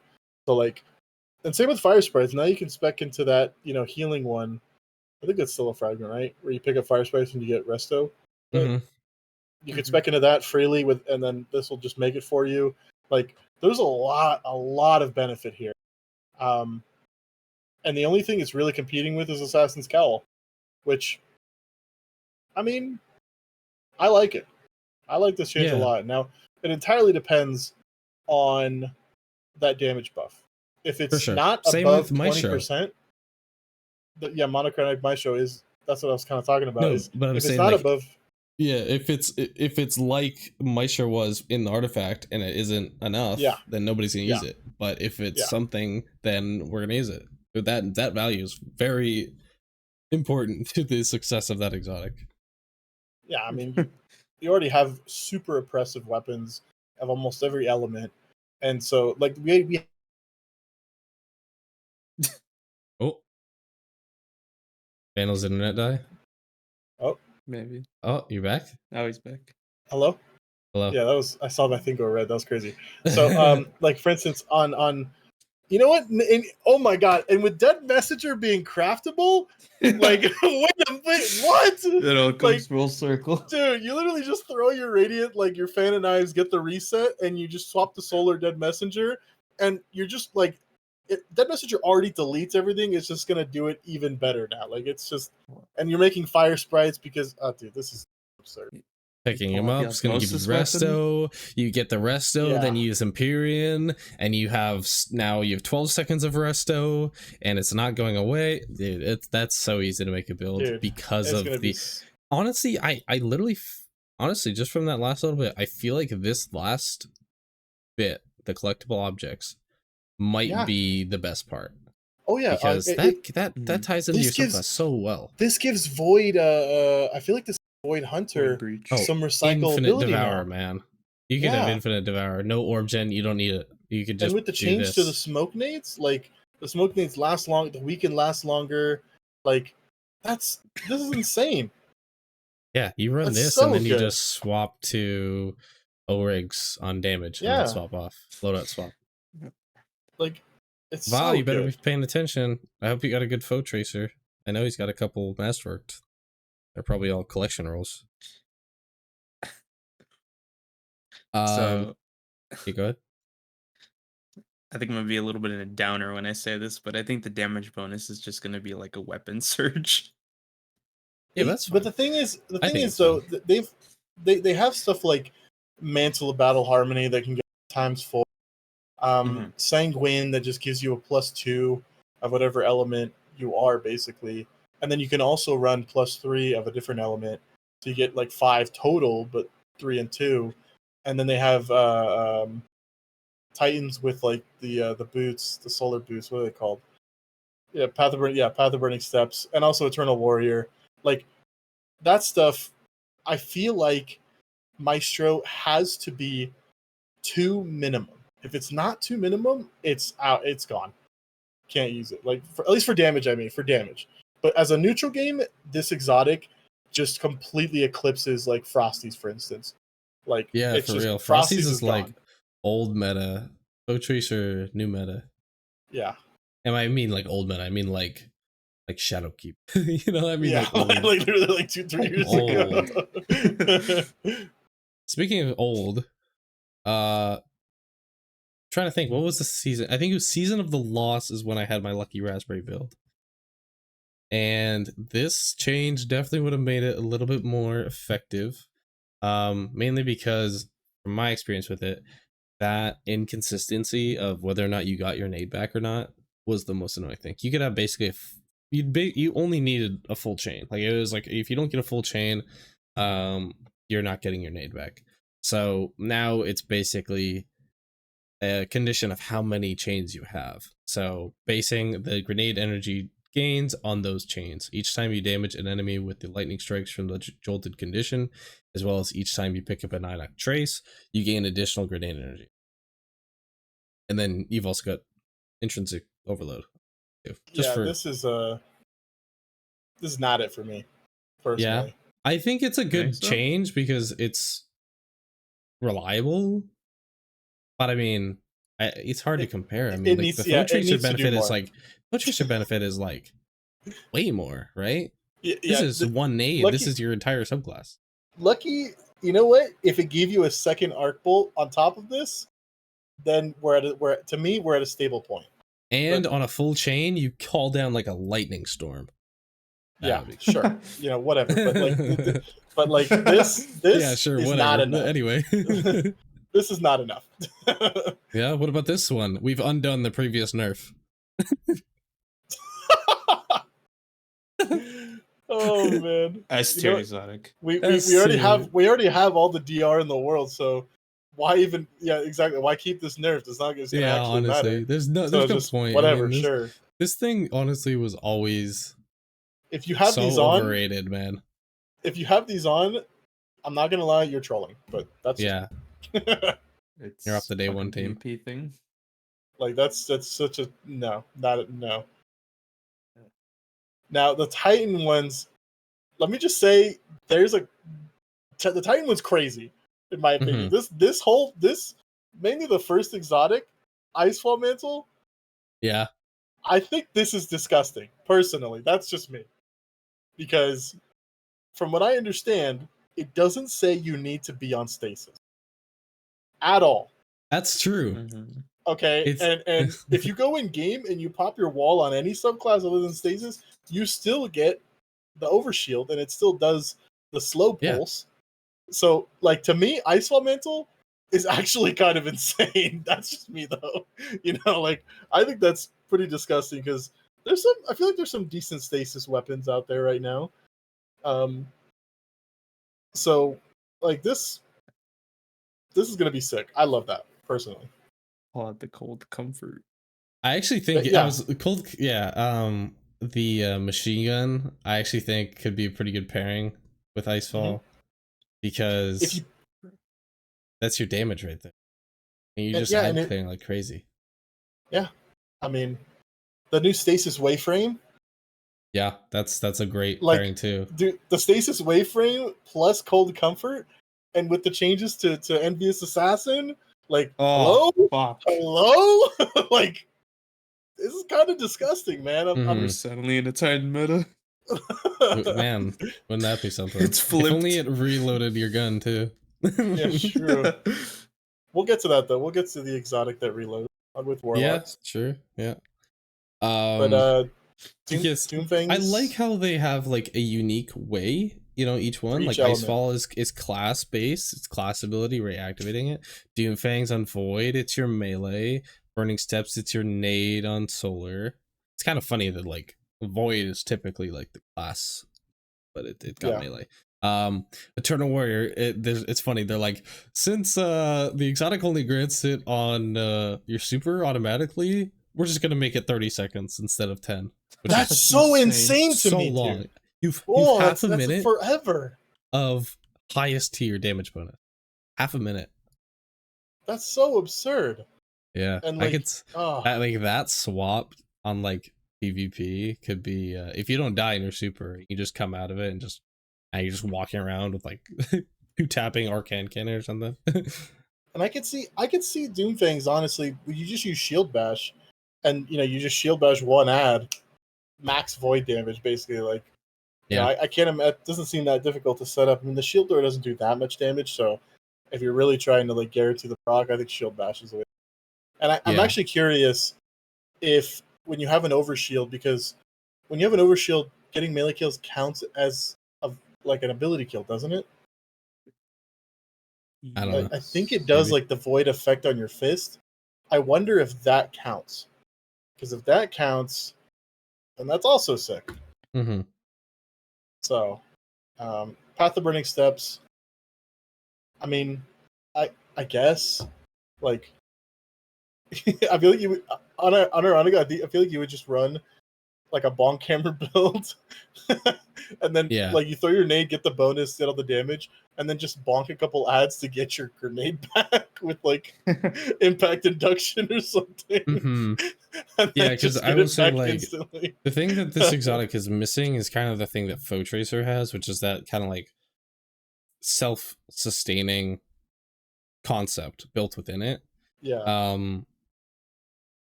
Like it doesn't have something else. It's just like the nade kill, you just get it. Granted, I think that's a very strong effect because solar nades are very strong. Like by default, you can just throw in thermites and you're chilling, right? Or other ones that you like. But it's also kind of limited because it still has that sort of like stasis PvP type effect, and it's like, well, why do I really care about getting frozen and breaking out and having the damage bonus? I like it, but I also just don't know if it's like, it needs more. I think it needs more. Like, it would be cool if Path of Burning Steps and Hollow Fire in its current version were somehow like connected, because then it's like, okay, if I don't use my super, then I'm gonna get more nades, which means I can have more uptime on my solar weapon damage bonus, right? I feel like there's that connecting piece. The exotic right now really needs a build about getting, like, I would go crazy into nade kickstart and getting my nade back if I was running this. And one thing that if it had, you'd probably have to add a condition to it, would be like, while at the highest tier, getting solar weapon kills spawns fire sprites, right? Yeah. So like, it kind of keeps you moving because like you said, like right now it's toss a nade, get the bonus. Now you just got to get your nade back. Like that's the goal. But then you look at Eternal Warrior, dude. What is this, man? Eternal Warrior is so absurd. Yeah. This is so dumb. Which is a rare occurrence, because you have to live through your super, and it's a PvP based thing. So I mean, I'm just waiting. You're gonna see people right before damage, like shortly before damage, just pop. Actually, you don't even have to do it early before damage. You could literally just pop super, and I'm 90% sure. Right click. You could do that, or you could just swap your subclass, and it just pulls you out. Oh, true. And you have your damage bonus. You purposely make a loadout that has a different fragment. Yeah. So you lose your super. It just burns your super instantly. I like what they're doing with feedbacks. Feedbacks is cool. I think this is neat. Yeah, it's the first one that's armor charge based. The exotic armor charge system. It's coming. I think it'll be like, it's kind of like that concept will be used whenever that UI update happens, like Final Shape era. I think that's when we'll actually start getting more of that stuff. You can jolt targets now on solar with that. Yeah. Because most likely you would run this with Bonk Titan. Because every time you hit someone with the little hammer, you get an armor charge. And then if you're surrounded by ads, you literally hit one ad, and and if they don't die to the sunspot, they They're hit punching you, you. it jolts everything, and then everything just dies. So you're like, nice, Yeah. like Nice. Yeah, nice. nice, like everything's dead. Hell yeah. Yeah, that would be pretty fun. Like this is gonna be really, really sick to use. It's not gonna be like meta, but it'll be No. more than what it ever be has neat. been in the past, which is something. What this could also do is encourage AFK. Oh yeah, it'll be It's great at like AFK. It's even better now at AFK Like- because you have more range, jolting, right? Yeah, this is gonna be the ultimate AFK build. Like every now Holy and then you just God. punch. Yep.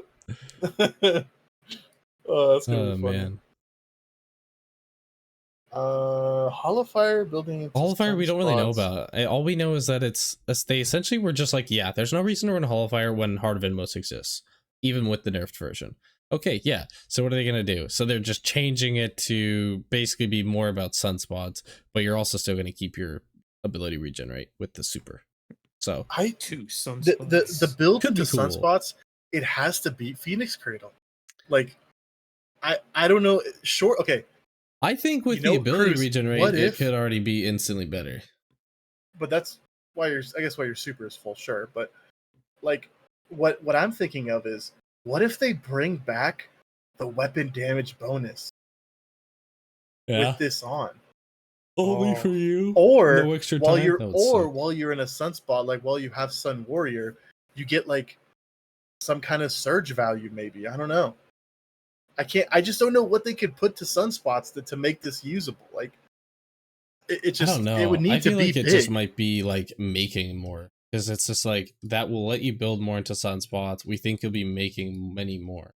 Like I don't know if we're getting any more effectiveness on them. It's just 'Cause isn't it like rapid every 3 spawns. kills with Sun Warrior makes a sunspot or something? I'm gonna guess it's something based upon your weapon kills. Maybe even when your super is charged, giving sunspots on that spot. Yeah. Which is really cool, but No I don't idea. know. I don't know. That's a wait and see. What if, oh dude. What, question mark. No, they can't do that. They can't do that because it'd go against Void. I was gonna say, what if sunspots like did a slight weaken? Oh, that'd be nuts. That'd Bro, be you just- insane. You pop your fucking hammers, dude. Wait, what if you did that and then swapped to Synthos? So you had weakened sunspot on it and then you just had biotic.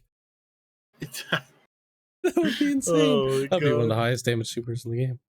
Pretty much, yeah. I mean, I would be surprised if they just make it apply more Scorch. Straight up. Uh-huh. Yeah, I mean, I can see that too. I mean, like, if the sunspots could themselves trigger an ignition, that'd be pretty cool. Astrocyte's going to be neat. I think it's going to be just fun to use just casually. Mhm. Yeah, I mean, But blinking nothing- to kill things is kind of funny because it's like a non-combat move. Yeah. But, yeah, I honestly, I think, like... If anything, people are going to use this to fly around. I was literally to do going out to of say, bounds. it's This is a- going to be an out of bounds thing. yeah, you blink and then you're just gonna pop super and then just go. You're gonna shift around and not use energy. That's Yeah. all right. Okay. I talked to Kairos about this. He kind of knows my thoughts. Do you want to share? Kind of like Geomag. I think this is going to be insane because right now warlocks have the aspect and the fragment to make ionic traces, and it's Mhm. insanely easy to spam, like unbelievably easy to spam ionic traces warlock. And if you really wanted to, you could use Cold Heart, and with the way the game is right now, Oh yeah. You didn't think about that? That's crazy. no! I didn't think Yeah, about that. that's crazy, Kairos, because I thought you would have thought of that. But like with Cold Heart, not only is it just spamming those ionic traces at you just constantly, with the way the game works, as you do damage, especially if you're damaging a boss, you're just genning super even faster. So like this unironically might just be really fun now. Now meta or broken, probably not, because Chaos Reach kind of still sucks. But Yeah, it it'll just just doesn't be have good damage really, still. really fun. And when you use this with like power preservation, for instance, you could be absolutely power farming supers for your teammates Mhm. with as a result, right? So I think there's some value there. I think when me and Chris talked about it, we said it was a way more balanced version compared to the last version, especially for PvE and Yes, PvP. 100%.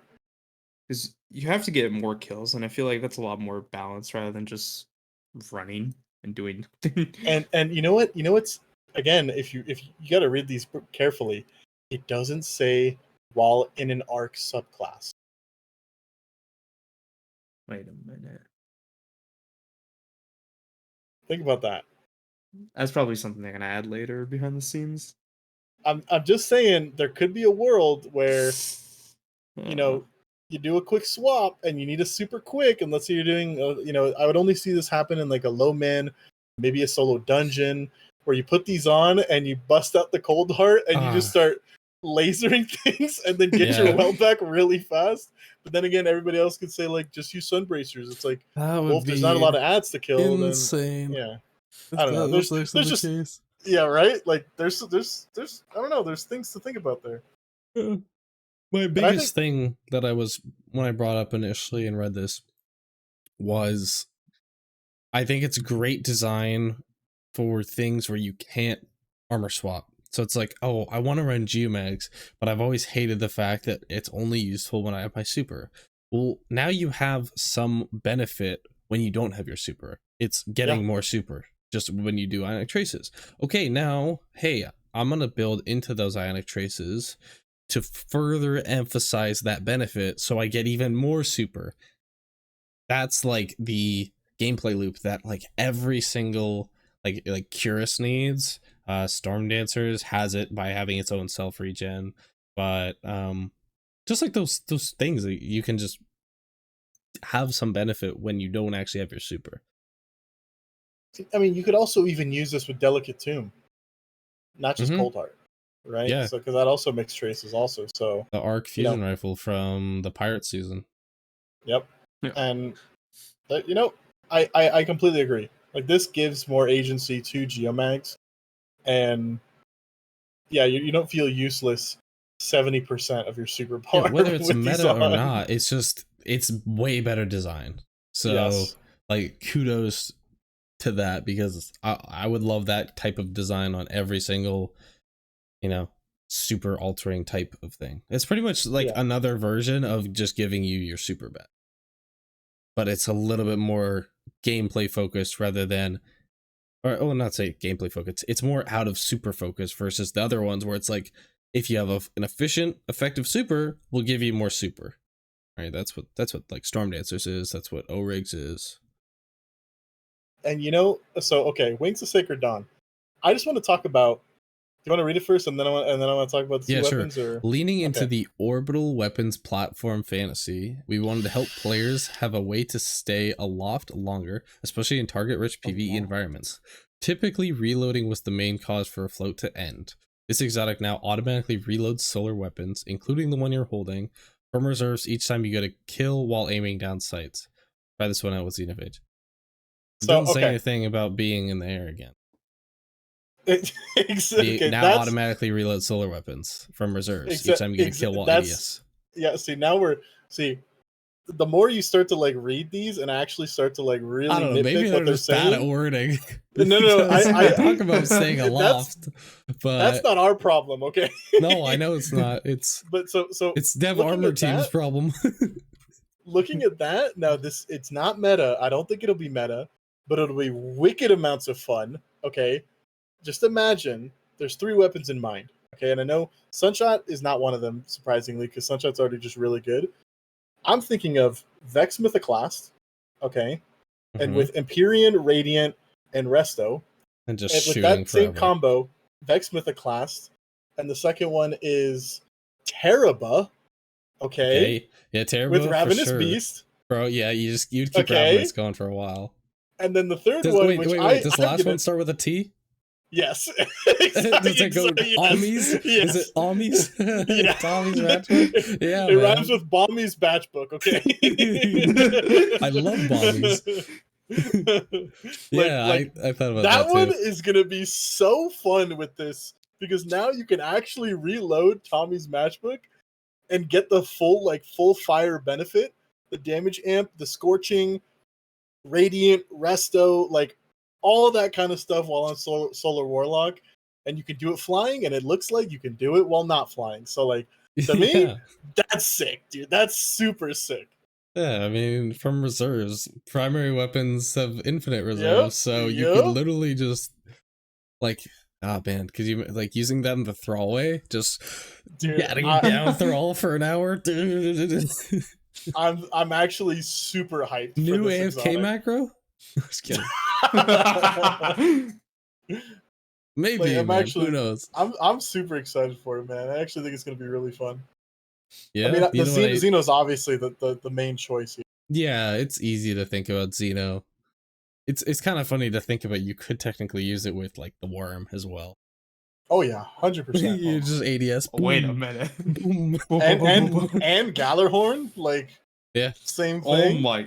Gallarhorn's already got well, I mean, Gallarhorn's already got 2 shots though, so it's like it kind of like it's less noticeable. I think on either things with really big ammo counts that burn fast or really low ammo counts is the more noticeable. Like Xeno's cool, but honestly, I think it's kind of like, I don't know, it's fine. Like I don't really find I ever need to not reload it every now and then. I'm curious how this is going to interact with something like explosive personality, because if you just get a kill with the waveframe, you just keep shooting it like until there's nothing left to kill, right? Yeah. Wait. And then we go back full circle. Craftable dead messenger. Yep. Yeah, I thought about that too, but it's like, who ADSs GLs? What are you, a psychopath? That's true. Wait, I have an idea. Eyes of Tomorrow. It already refills. But you need 4 kills for it to reload. Yeah, that's not that bad. You shoot 4 rockets. Yeah, but now you can kill that one dragon. The one thing really hard. You don't even need to track anymore. Oh man. It's just gonna actually be really fun. Winter's Guile. What won't be really fun is Winter's Guile. Yeah, Winter's. What is like the bro? The reasoning for it is so stupid. This one's insane to me. Winter's Guile is like the most out of touch one out of every single change here. Due to the nature of Stasis Warlock's melee ability. Was it previously a disappointing choice for that subclass? You meant all subclasses, right? It was previously disappointing for all subclasses, not just the one. Oh man, instant shatter. Didn't they say something on Twitter about this too? That like the stacks are going to drop off one by one.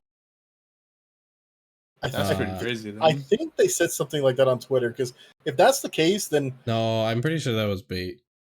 Okay, I'm pretty sure it was bait. I got baited by it. I think I definitely got baited by it.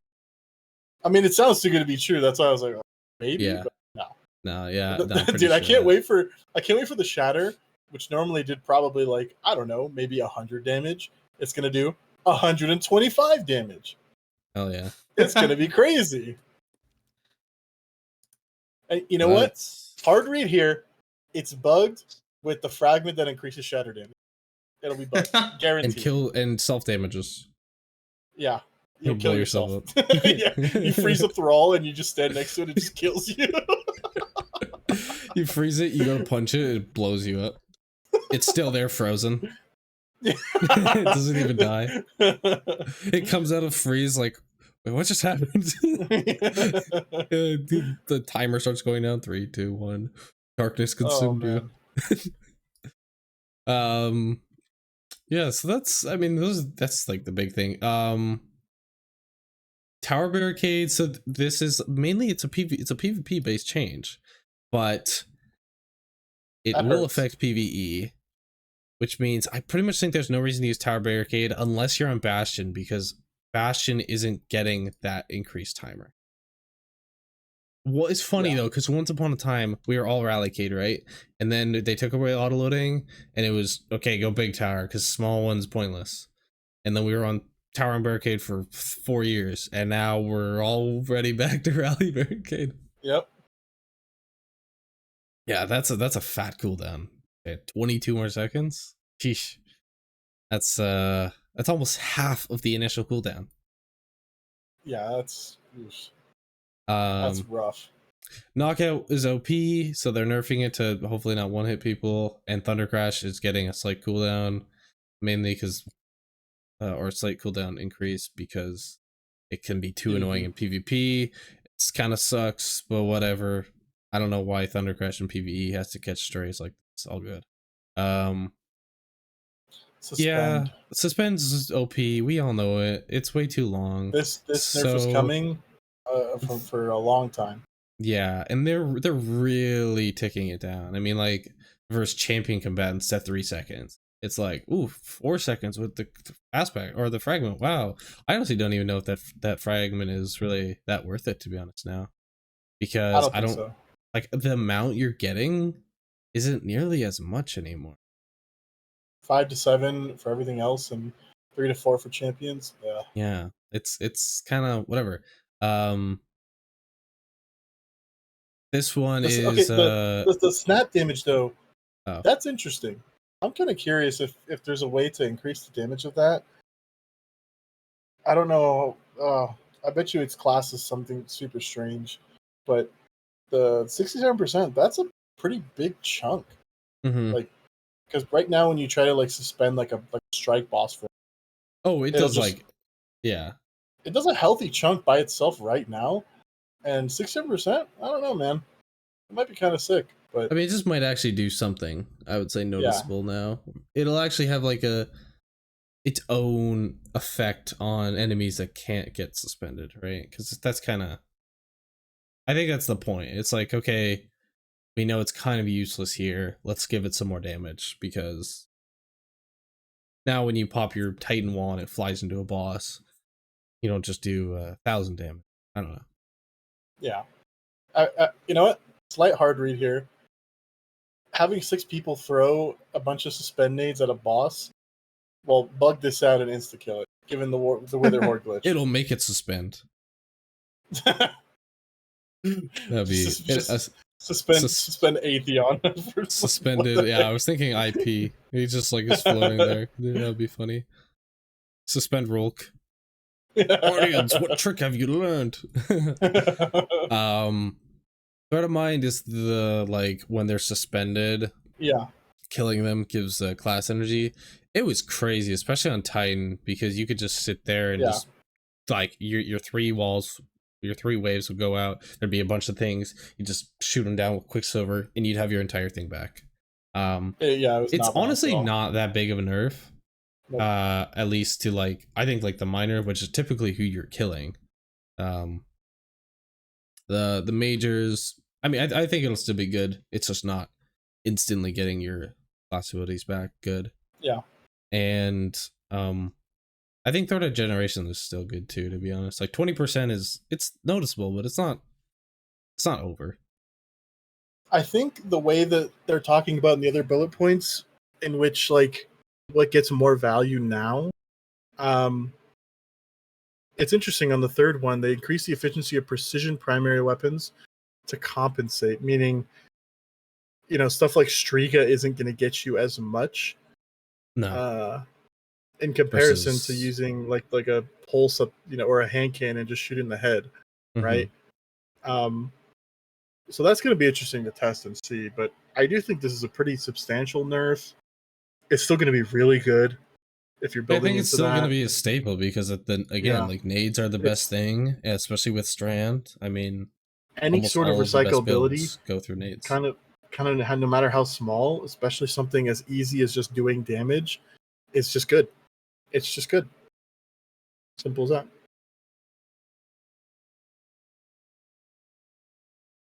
Threadling meta? Yeah, threadlings. I'll let you read through this. I'm just gonna go get some water. Okay.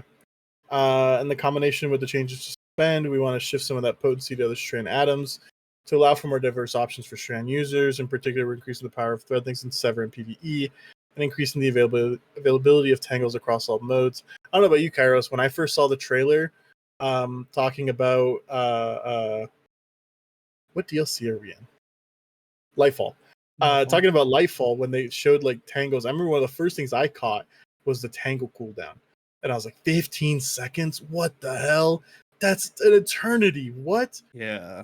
And like, it wasn't even that bad in reality, but bringing it down from 15 to 12 is pretty big. I love that personally because like on my warlock, I like to use the wanderers, which just gets me flying around more.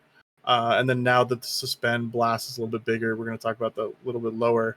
But the threadling damage versus PvE combatants by 30%, that's just a gigantic buff to warlocks. Like with their super, with that one, especially with that one fragment, thread of, what's it called? Oh, I don't remember. Evolution? Evolution, yeah. Evolution. That's just huge. Love that. Can't go wrong with that. And that just kind of gives more agency to, what are those boots? Why am I blanking on all these things? Swarmers? Yeah, Swarmers. Swarmers are probably going to be neat. And then Sever reduced by 40%. Just another 10%. This is basically just DR. Like, again, just more DR. Like open mail, 40%. God damn. I think and I don't know why it needed to be better. Yeah, like hunters benefit the most from this because of their melee and how it pierces. And and you get so much of it back now. Like and how much damage it does now. Like this is just really good. Titan's the next best thing. Warlocks don't seem to do that much severing, so I guess they benefit from the other two more. And then the hunter Silk Strike super, more DR, I guess good for PvP and PvE, I guess. It already felt pretty tanky.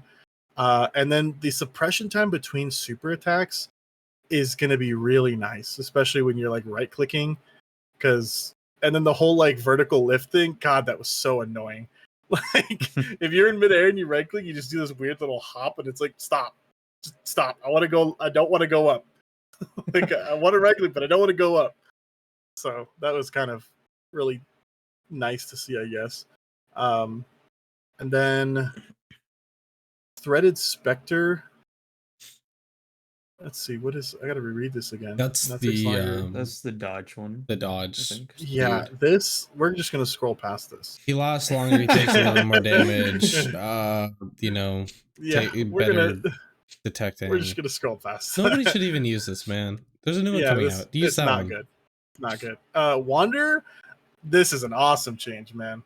The delayed suspending detonation, which is super nice. The detonation radius increase and the thrown detonation damage. Like it's Wander is just going to be even better. Like I love the artifact, right? The delayed suspend, like it's essentially like the suspend on the blast, right? It's delayed, but it's there. You've even more radius, not a ton more, but bigger. And then you also have just more damage. I mean, it's just normal, but it's some. Yeah. I love Wander, so I think that's an awesome change. Grapple melee things, change your binds, moving on. Like that's just change your melee binds.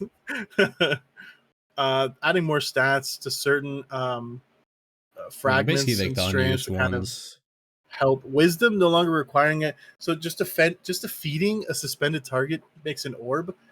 I think that's really sick. Like that's really fucking good. Yeah, that's really sick. That might even be a staple in combination with what's the woven mail one? Thread of the orb pickup.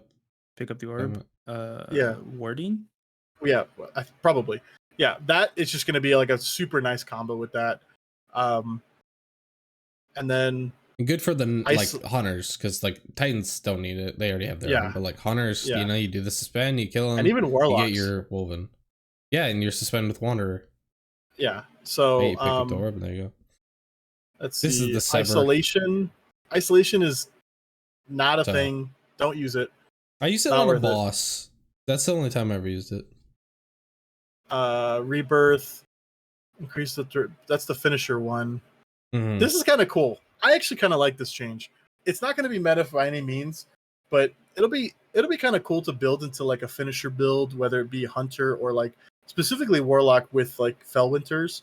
I think it'd be really nice. Like you do a threadling build with Fellwinters, for instance, and you're just like finishing the big guys, do a huge debuff, threadlings go out, kill a bunch of stuff for you, and they got the damage increase, and that'll be kind of neat. It won't be anything crazy, but it'll be neat for sure. I actually don't think that's the finisher one. I think that's the strand weapon one.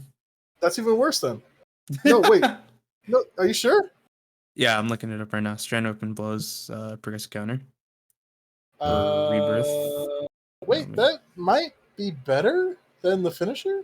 I mean, it's probably better. I was wondering why it would say boss if you couldn't finish bosses. Yeah. Yeah, What a- it's the strand weapon final boss. Have a chance to create a threadling.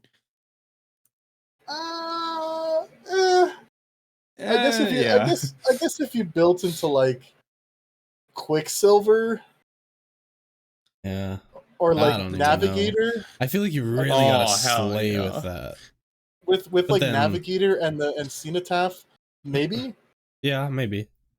Or pull out the Rufus Sure. Yeah. Sure. with the hatchling. There you go. Or next season with the Strand Wayframe. Oh, I shouldn't have leaked that. Ooh. Oh, the Strand Turn off the Wayframe. stream. Oh, delete the VOD. I just leaked. Jump in the canyon. Insider information. Last thing, just I don't know. The Celestial Fire Scorch thing is nice for some racers, but I'm a Scorch guy or a Snap guy at this point, so all good. Yeah, Snap is just so much better. I mean, I've just used it so Yeah. much. I love the range for Radiant with Celestial. But I mean, the Snap has more versatility, Yeah. Mhm. especially in low man stuff. Like dealing with more ads with that range is super nice. This is a big one. This is the last big one. There we go. This is Kairos? the juice from the other day. We won't look at the PvP stuff. Yeah, bad players are good with autos. Good players are good with hand cannons. Like, who cares, honestly? This right here is why we hired Kairos to be here today. He is Yep. going to talk about every single weapon in depth, in detail. Get your Wait a minute. popcorn, be All ready. right, ready? We're gonna be here for a couple Reticles. hours. I heard you had an essay. I don't give a written shit up about the reticles. reticles. No. You said you put it on the dog. You put it on the dog. Give Wait a a minute, shit wait a about minute, reticles? Wait a minute, we paid you to talk You about think I this, know Kairos. shit about reticles? What the? What do you mean? You gotta They scroll. This moved is still Grand- PvP stuff. No. They moved Grand Overcharge charge meter further down. Destiny saved. Destiny is saved. Wow. The game is saved, people. Wait, symmetry? Ooh, maybe?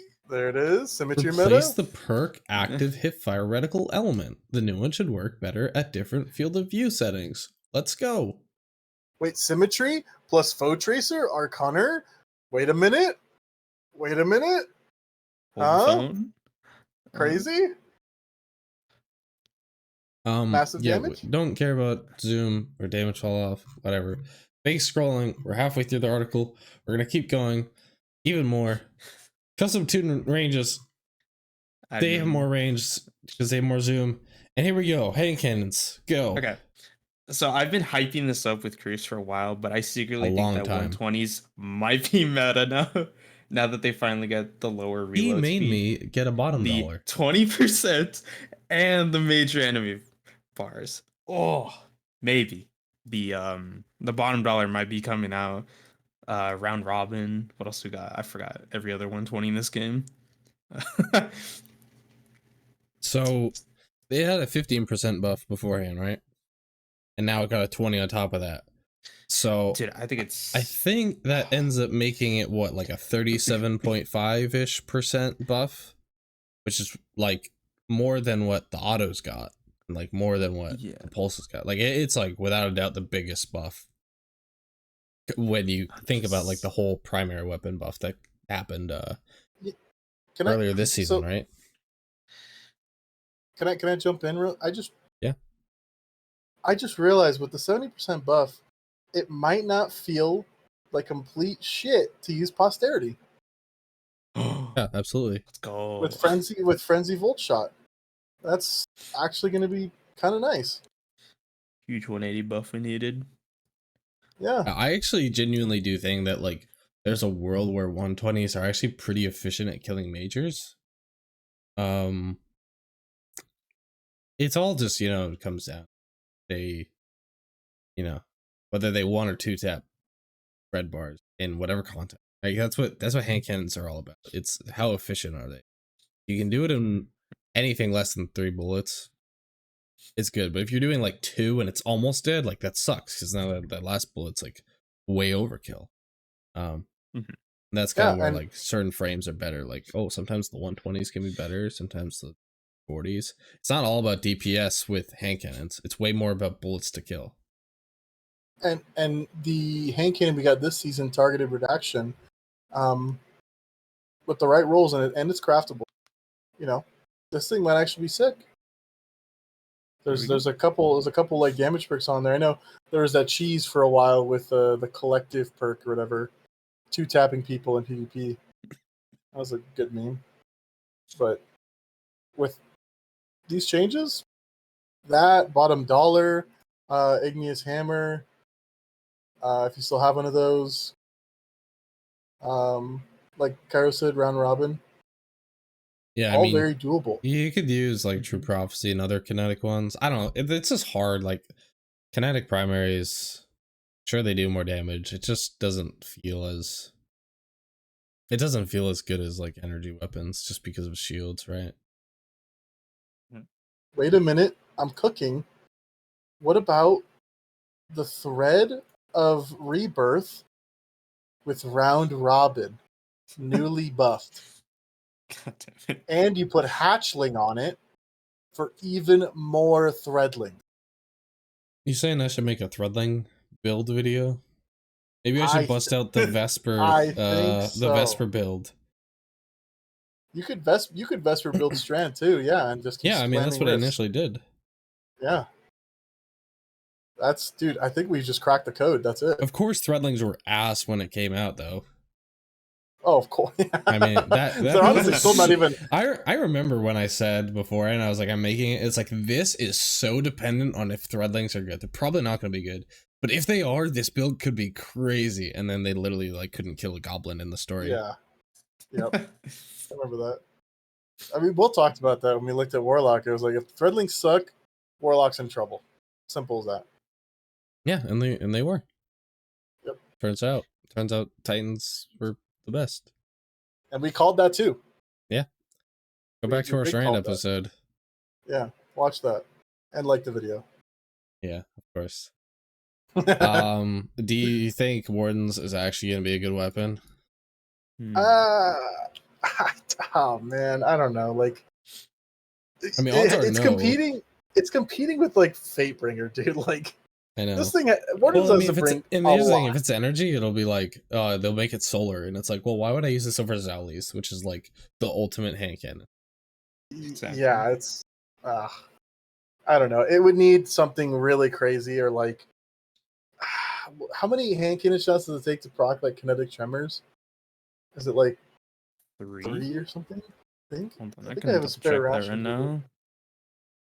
Let me see. Spare ration. Kinetic tremors. Hand cannons is 6. Oh god. Yeah. Oh, that's. When you said 3, I was like, oh, that's. If it's enhanced, it's 4, but yeah. Well, technically, Wardens would proc it in 3. Well. Oh. Or 12. Oh god. You better have a pendant mag on it. Oh no. Otherwise you cannot use this perk. That would be such a Bungie thing. Like I don't know. It has to compete with Fatebringer, and that's really, really hard to do. Funny, Fatebringer is still like a relatively old hand cannon, but at the end of the day, Explosive and Firefly, or Frenzy. Even Frenzy Explosive is still good. Rewind rounds, man. Yeah, true. It's just it needs to bring something crazy, like absolutely crazy. And I short of looking at the perks we have now, there ain't a lot there. Yeah, it would have to like revolutionize. Like, I don't know. Like naturally have like a really good reload while also having like demo and explosive. But to be honest, because it's 2 burst, I wouldn't be surprised if they didn't have explosive. Yeah. Because there's no burst weapon in the game that has explosive. It's only single shot. That's true. That is a good point. Yeah. So it might be DOA because you know what? This thing has a really high chance of only being used in PvP. So Yeah, absolutely. It'll probably do some absolutely cheesy shit with it. But I mean, I could also see it being terrible because it's like if you hit a headshot and then a body, you're doing less damage than if you just had a single shot. That's why people always used to hate it beforehand. Yeah. Maybe it just be bad. There's too many. I feel like there's just too many things for Warden's Law that needs to go right for it to be good. So it's just going to be DOA, most likely. Probably. That's okay. Most new things are.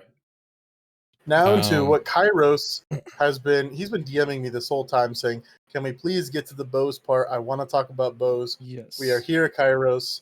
Tell us about bows.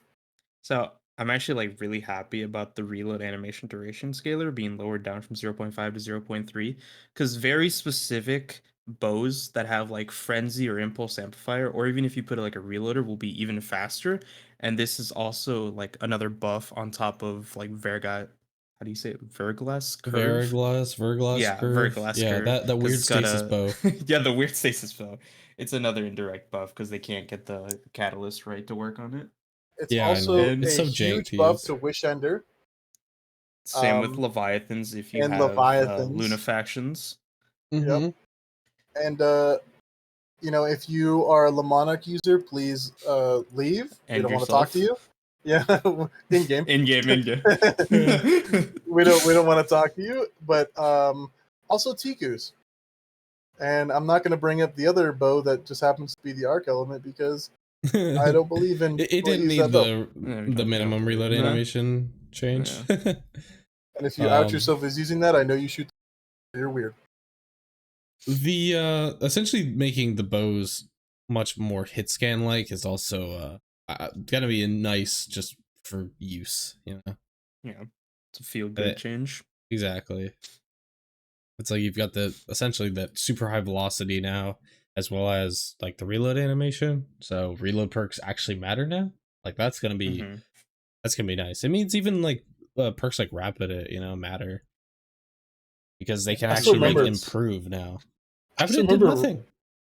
I remember Rapier using you'd fucking double- enhance bow loader because he's like, why double not? bow loaders. It's like because it doesn't Trinity do Goal, anything. and it was like, what are you doing? It would save him like 5 frames, and then the second one would save him like 1 more frame. And it's like, wow, man. He's like, I don't know what else to put on my. I'm like, God's like, there's so many mods. What do you mean? Like literally anything. Oh, that's funny. SMGs fixed RPM thing, I guess. I don't know. Yeah, all good. Sidearms, nice. Sure. Too good. Pulse rifles, okay. It's really They're just the gonna bad revert that. like that change was so annoying. I stopped using it because it looked weird. You'd zoom in and you wouldn't zoom anything. So it's actually like it feels normal now again. So that's great. I might actually consider picking it up again. I literally went from one of my favorite weapons to one of my least favorite to hold, just from the zoom change. Shotguns, comedian meta. This. Oh, comedian! I still got it. Where's my dim? Oh yeah, he's actually gonna pull up the dim. I still have my comedian also. I think I have a lead vorpal. Bad. You don't have trench barrel. Yeah, I know. I'm pissed.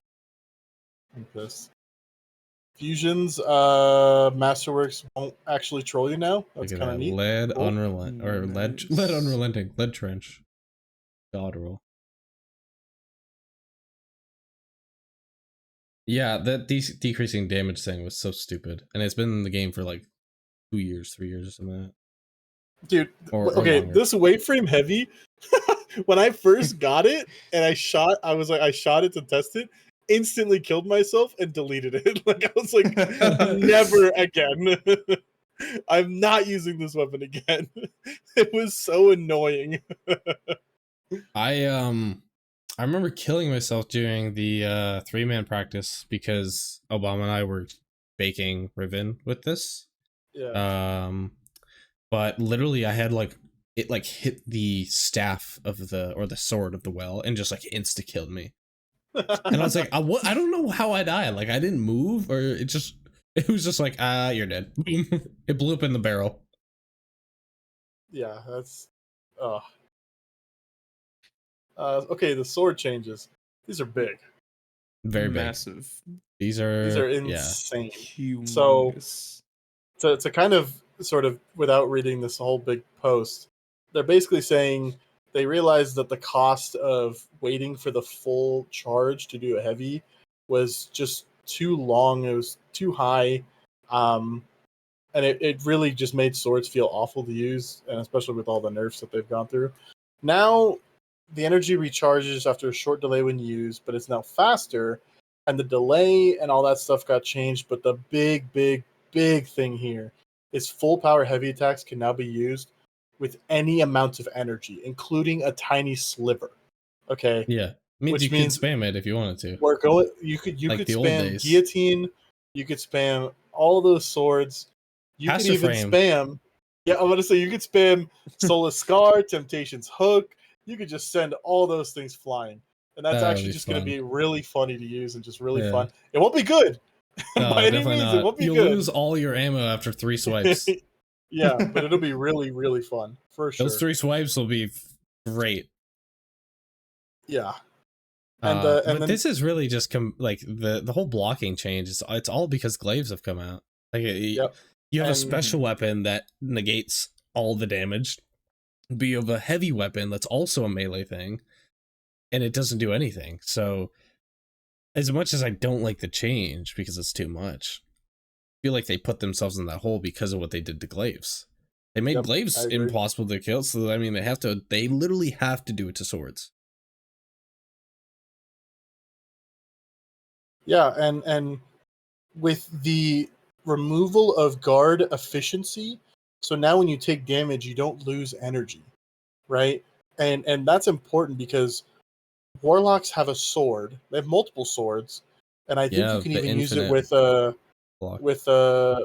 oh god, Worldline had it. Worldline, that's what it is. Yeah. Yeah, infinite guard.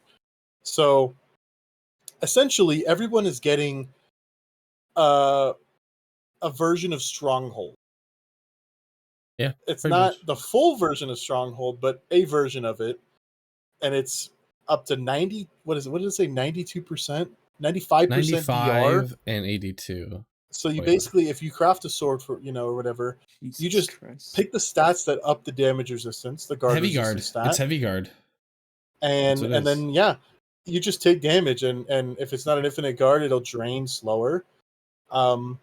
But taking damage will no longer just like make you like recoil back and like get staggered because you took like one hit of damage basically.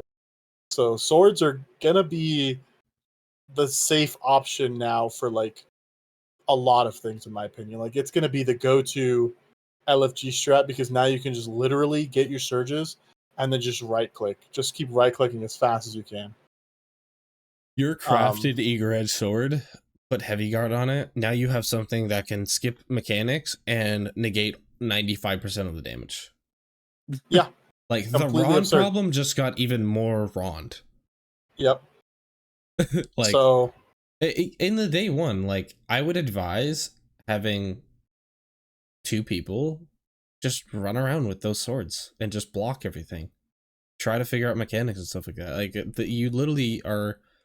You put them on like a woven mail or something like that, or invis or whatever, and it's just they can just figure things out. It's crazy. There's no threat anymore. and like the arc sword can roll eager unrelenting, so you can get that way.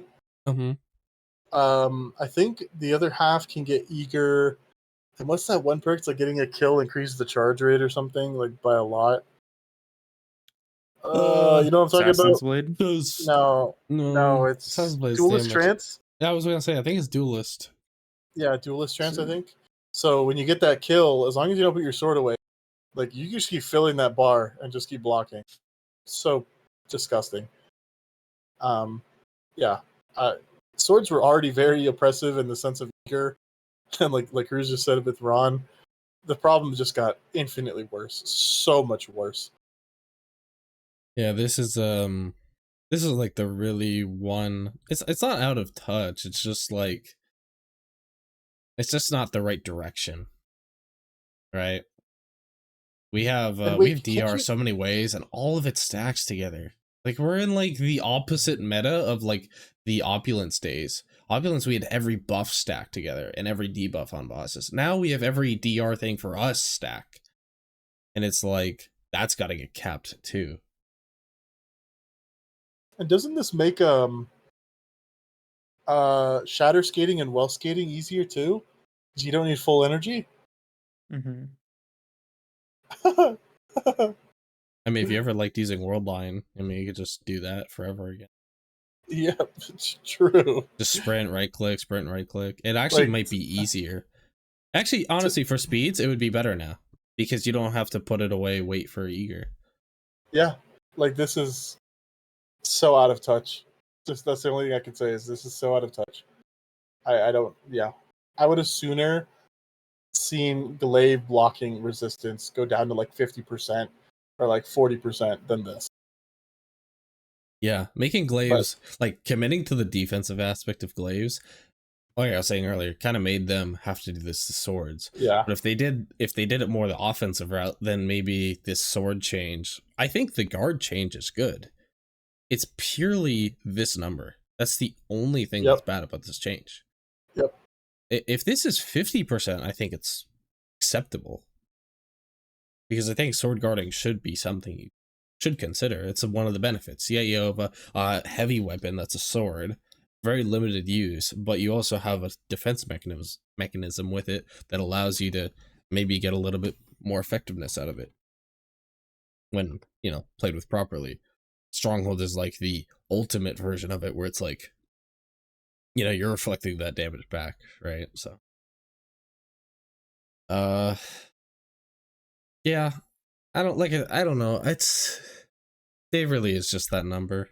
And then Lament, obviously, you're not blocking the same way with it, so I think the fact that it's not changed at all is fine. Like I think that's how it should be. Mm-hmm. yeah, I agree. Monte Carlo has a complex catalyst. I definitely I believe, like, I totally believe them that this must have been crazy to make, because you know, 100%. requiring, like, how we could suspect it is. It's like, okay, Monte Carlo does no damage, clearly, like just his gun. So that's that aside, he's got like 40 or the 20 melee bullets. does more damage. It literally. Also, you that's get a the melee. binds moment. He just had a melee binds moment. I don't know if you saw think? that. I think that was a he melee binds moment. literally. I think he literally was just like, I'm gonna try and melee him, and he's like, shoot, that didn't kill. Let me use my other one. But I also would be surprised based off the fact that he backpedaled so hard that it was like, this is a roller binds moment. But that melee kill allows you to get the bayonet activated and then just massive damage. So you could pause it right when he hits him, and you can actually see the damage number. Mm-hmm. It's crazy. What it's for. It's like 15 times. Someone did the math, and it's like, I think it's 14. And so my question is, for one, I guarantee you there's going to be some cheesy thing with swapping this weapon off and swapping it back, right? Yeah, and it basically, if my question is, if the enemy doesn't die, do you keep the buff? Because if so, then you could just 1-2 punch this all day, right? But if it does go away, then you have to find some way to kind of cheese it and keep it up, because otherwise it would just be like, it's still not as strong as Shield Bash, I don't think.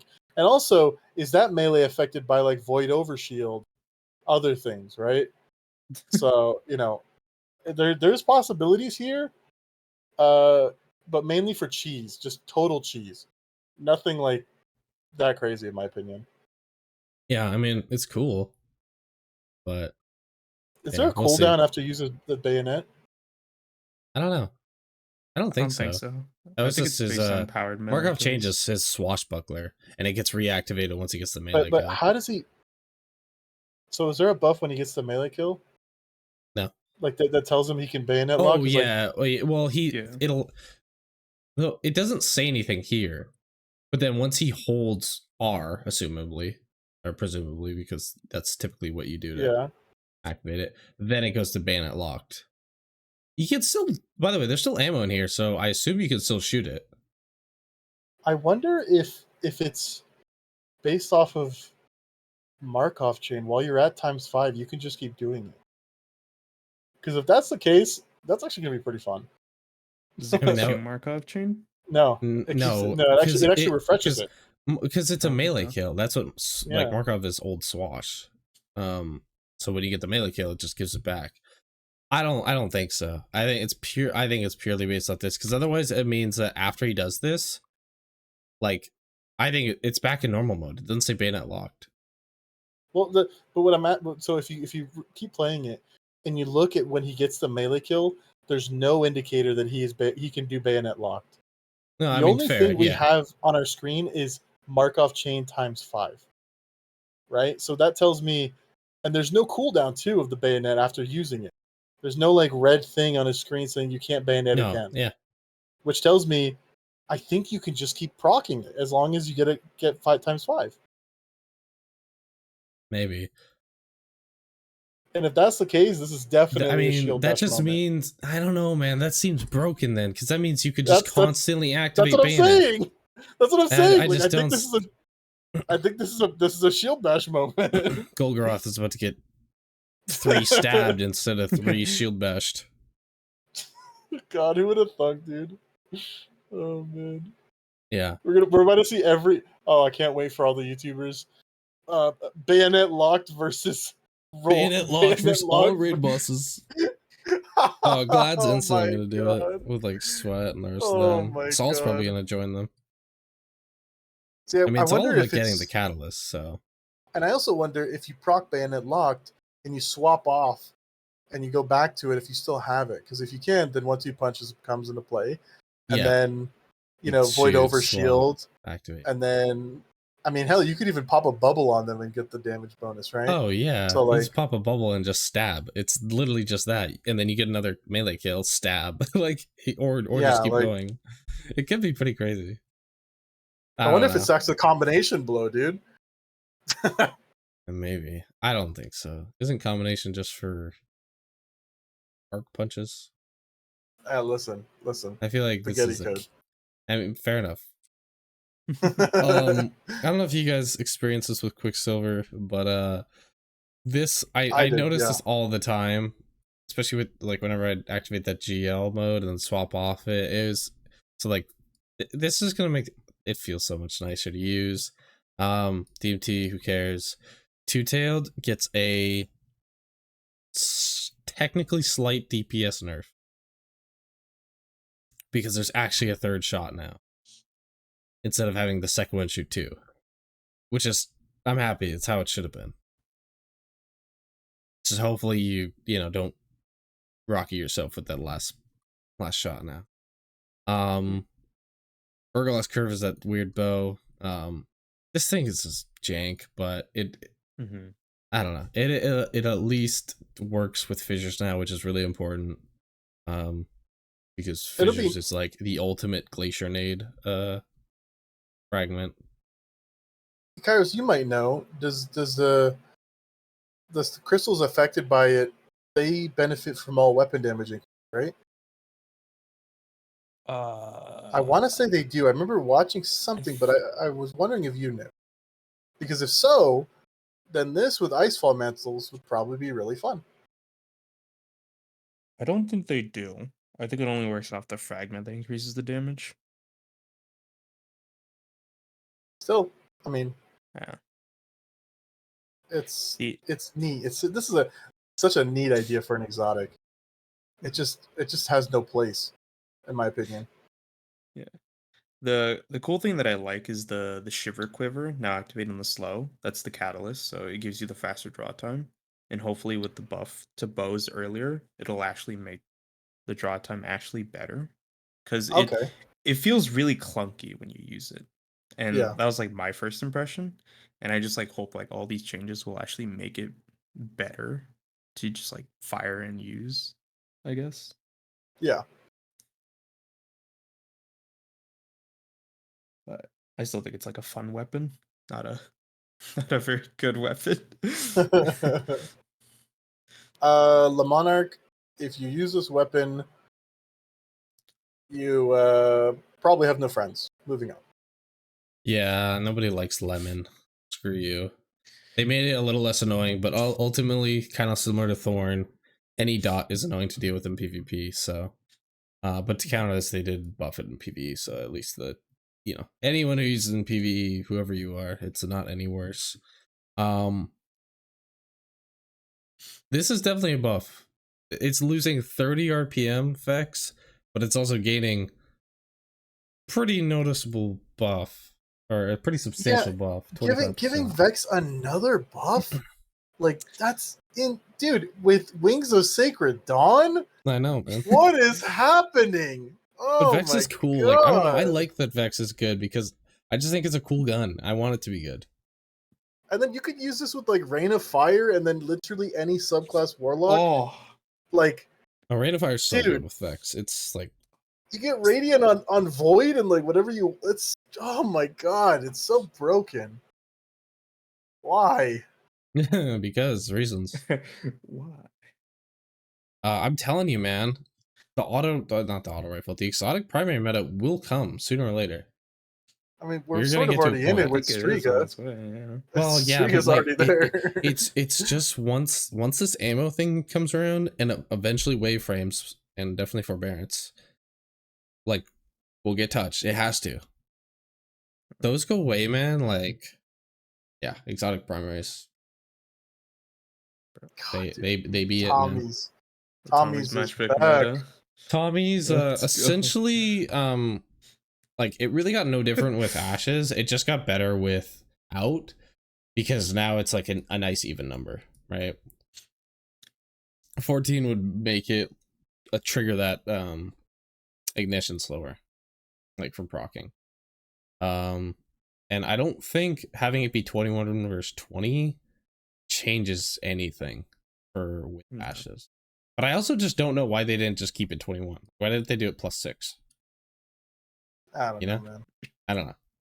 But all I know is I'm busting good. out the matchbook with Wings of Sacred Dawn, a Healing Nade, Empyrean, Radiant. Dude, I'm an actual AC 130.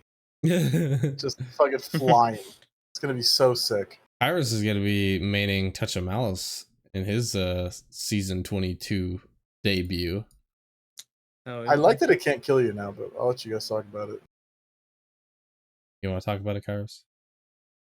I think my favorite part is the Ball of Darkness. Just being able to stun ensembles. Oh! Bro, it's so fucking good. Yeah, well, and you know what's also good is that it's like it's a verb for arc. It's arc blind. Yeah, so you can benefit from all the arc blind effects on arc subclasses. Oh, now you don't have to use flashbangs. Like Vesper, and you can use it with like Vesper, and like, oh, it's gonna be so fun. But the I mean, 20% more damage, and this is to bosses too, by the way. Like, it's just more damage, so it's without a doubt like the best primary if you're spamming. Well, I mean, like Lucky Pants with Malfeasance probably still better for boss damage, but for all classes in a group setting, this is like the best. It's better than Outbreak. Yeah, like, if you have Hunters, Lucky Pants, Malfeasance, everyone else, touch. Like 20% is a lot. That's a big jump. Yeah, that's self damage plus no longer being able to die plus literally what is that, like 100 to like 20% like improvement to your healing, plus the fact that it's based around unrelenting now, where like the higher tiers give more. There's so much that they did to this thing to make it actually good. I still don't know if you're necessarily using it in, like, you're not going to use it in like a solo GM, but you could use it in a group GM where like that death isn't as worrying. I wouldn't use it in day one because, I mean, again, like the fact that you're still taking damage. But the heal though, dude. From yeah, I know, but you got to be able. I know, but you got to be able to kill. So it's like, who knows? If you play back in like GMs, I think it could be really strong. Just because, you know, you just sit back, you're just plinking literally like sniper bullets. Yeah. And I mean, any void subclass, you just proc Devour, you're massive chilling. Yeah, absolutely. This actually could be a really good thing with is it in this article? No, it's in the last article. Full Tracer. You know what? I actually think just to have. it would also be really good on a Solar Warlock, mainly with just while jumping and while having Icarus Dash, right? Airborne kills just give you cure. Because now it just does so much damage. Yeah, I mean, it is definitely noticeable the amount of damage it's gonna have now. So I mean, I think it's a cool change, and I like when they do these like significant type changes where it's like it's not just more damage. It's like we're also kind of changing some of the values to make it more reasonable to use. Yeah, you know, taking away some of the drawbacks of it. I mean, they did it with Tommy's once upon a time too.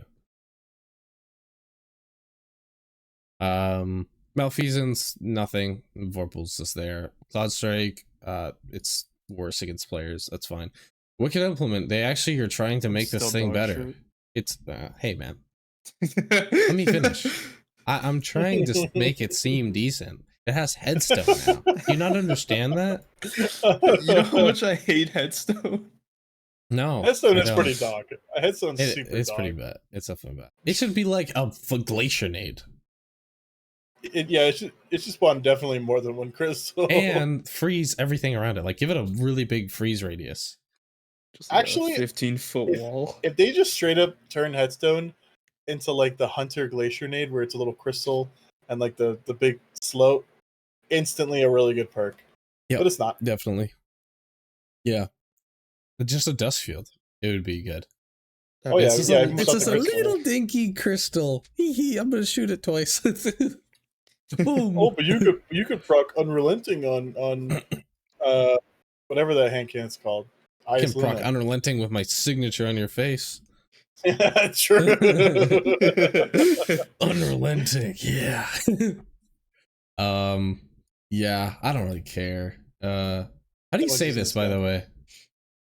Tithing? Tithing? Tithing? Tithing. Tithing. Tithing. Tithing? Tithing. Tithing. I thought it was tithing too, but I was like, I don't know. Maybe it's tithing. I don't know. If it's tithing, I'm pissed because it's tithing. All right.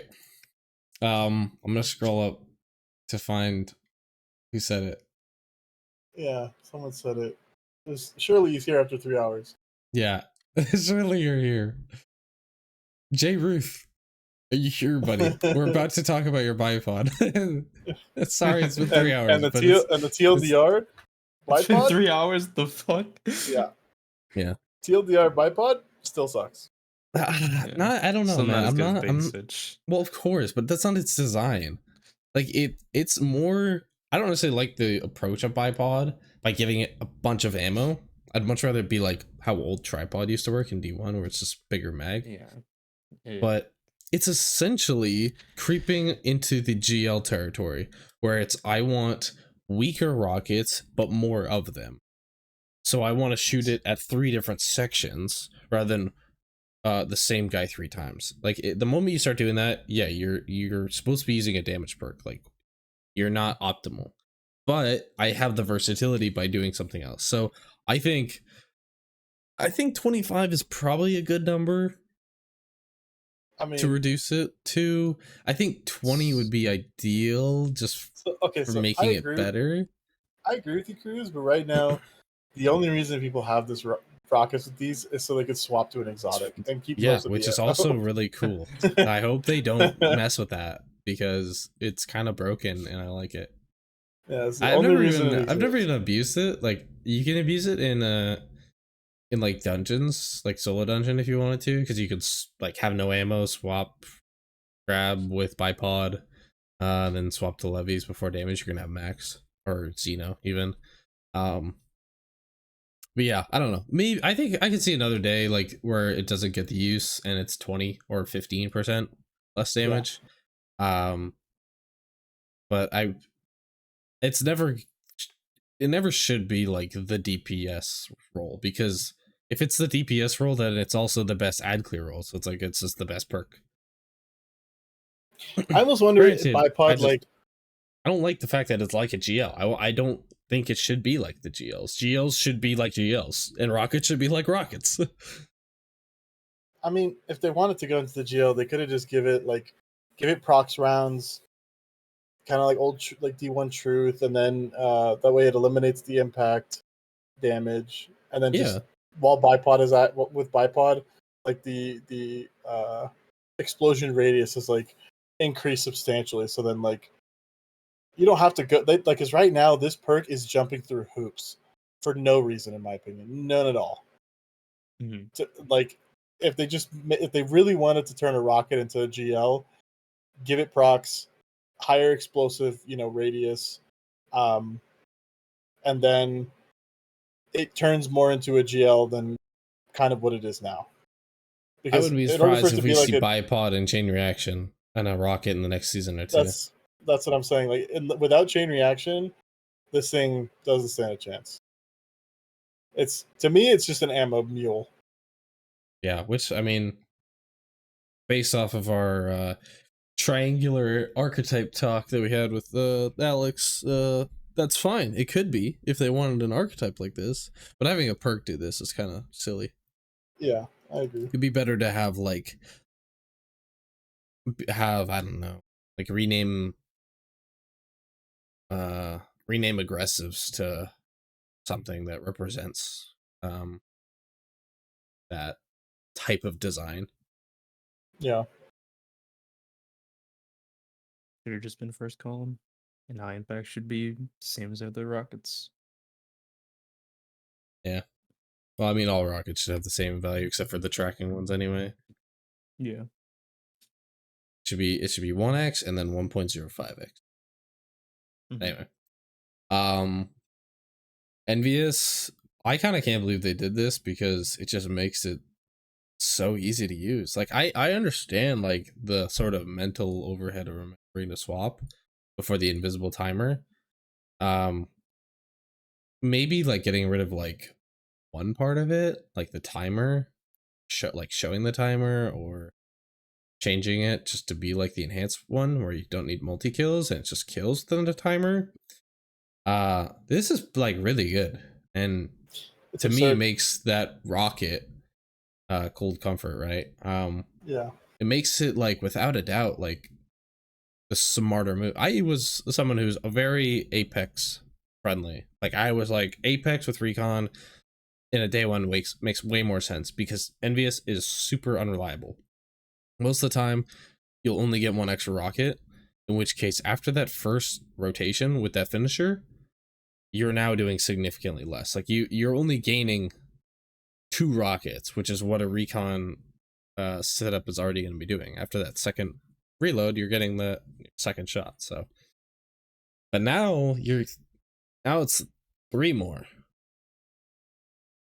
because you're pretty much guaranteed to have it with full comfort, and that goes for me. If Regnant ever became really good too, like I would think Envious honestly is the better play than autoloading because you could just have like 15 shots in it.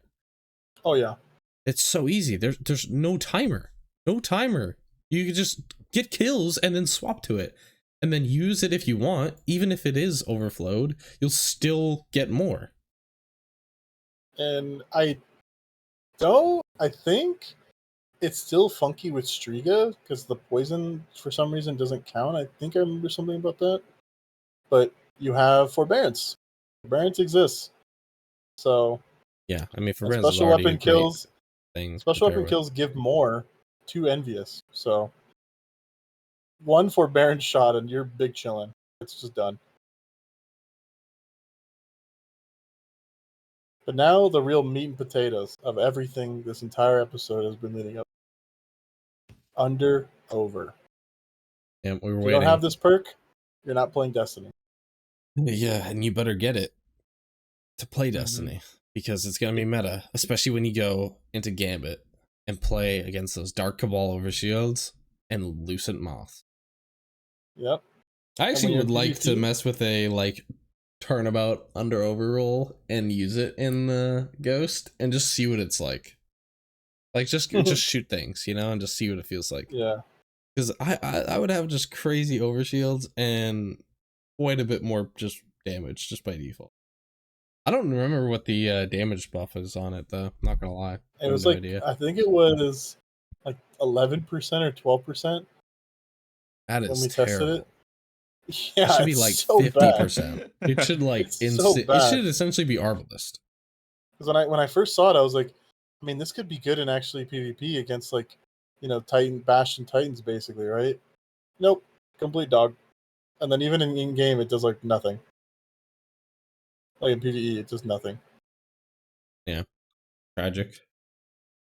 Yeah. I think it'll be a neat thing, but no,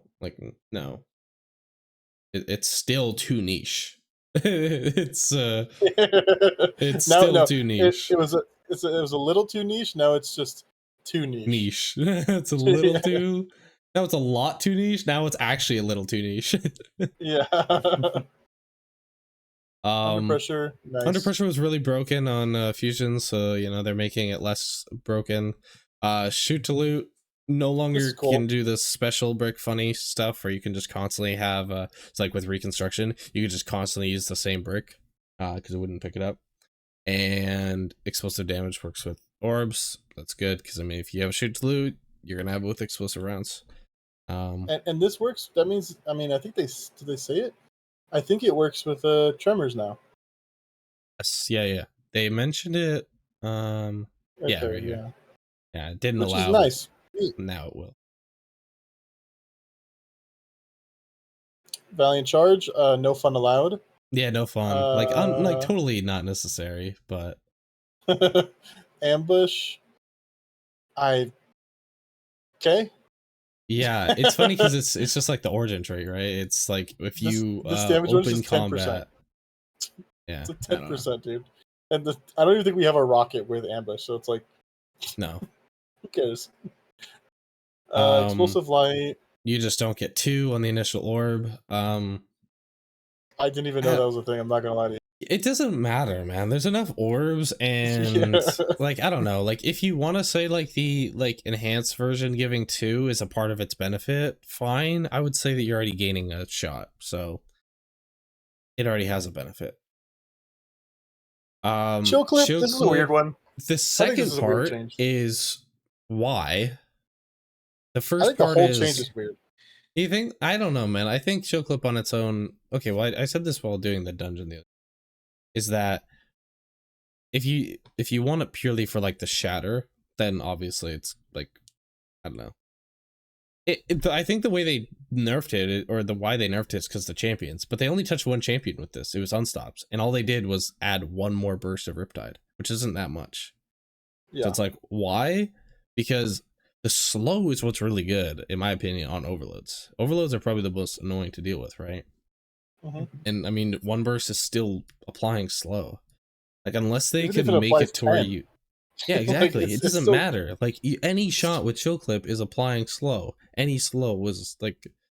So I don't know. It's like if it was a level of slow, and it needed 60 to slow, and now it's 40, so you need 2 shots. Like okay, I could see that. If overloads needed 2 and unstops you needed 3, that seems reasonable. That seems fair. But you can't do that because you can't visually track how frozen something is. There's no number on the side of their health bar that shows a status effect. As cool as that would be. Yeah, I mean, I don't know. To me, it's just a weird change because it doesn't really do anything. All it is just like slightly annoying. And then the Wolfpack rounds, like that wasn't even like a damage meta. It was just a neat interaction. It was a neat interaction that maybe had some use. So you're it's getting like, a couple shatters worth of damage.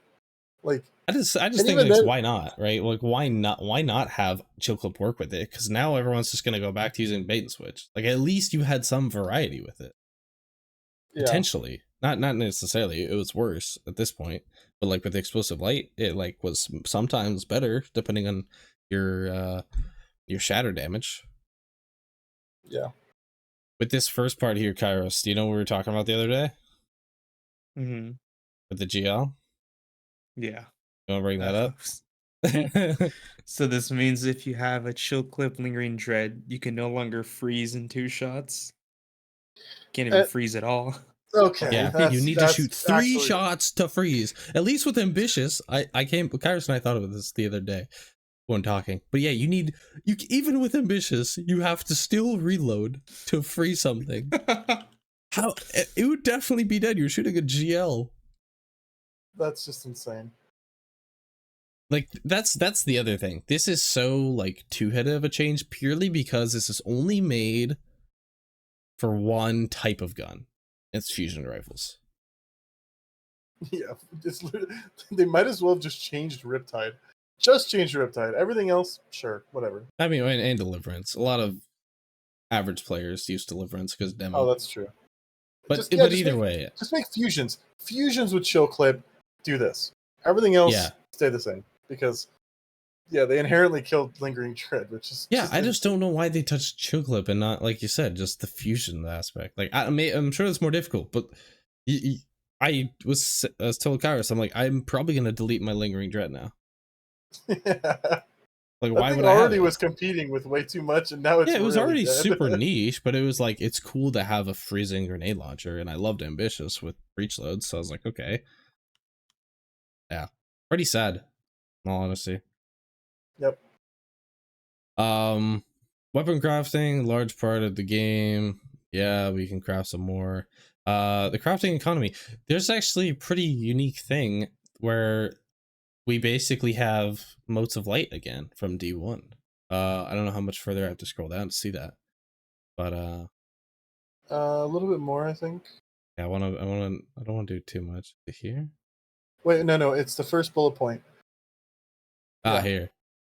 Where you can spend glimmer and enhancement cores to boost the level of the weapon.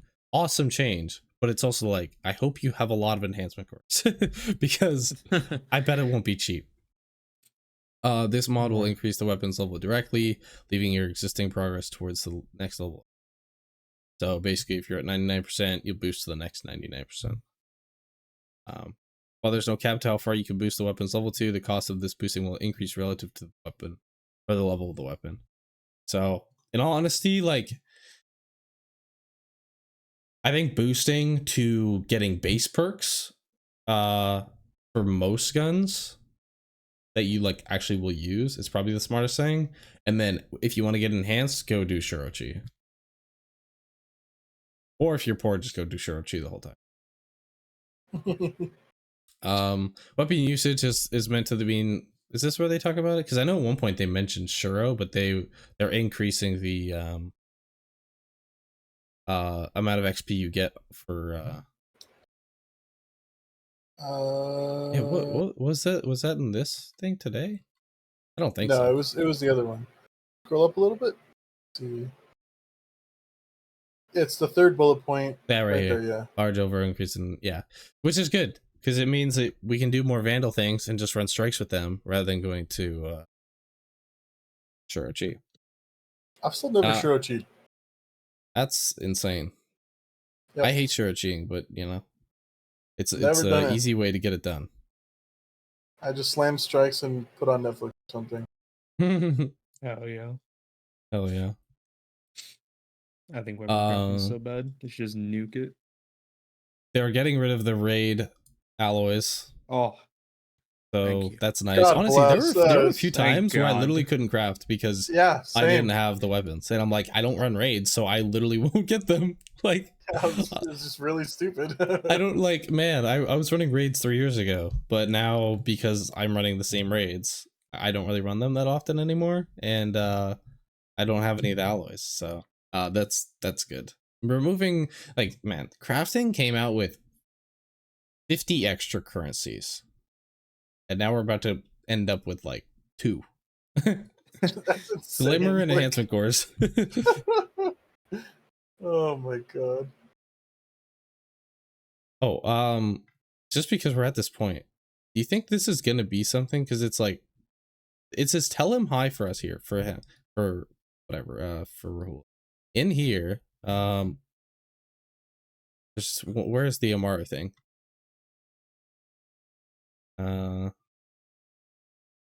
It says say hi here. Why do they keep putting quotations? I feel like this is like something they're putting here for a reason. I don't know. This feels like a Niobe Labs moment. I don't know, This man. isn't Like, Naomi Love's why voice. are they doing this? Tell them hi for us. Why? Say hi to it for us. That is Like, such a good way to describe it, man. It's weird, man. I don't know. Yeah, bad. What if it's this? What What if it's this? It's a vault encounter. We have no idea what's the going 19th on. wish?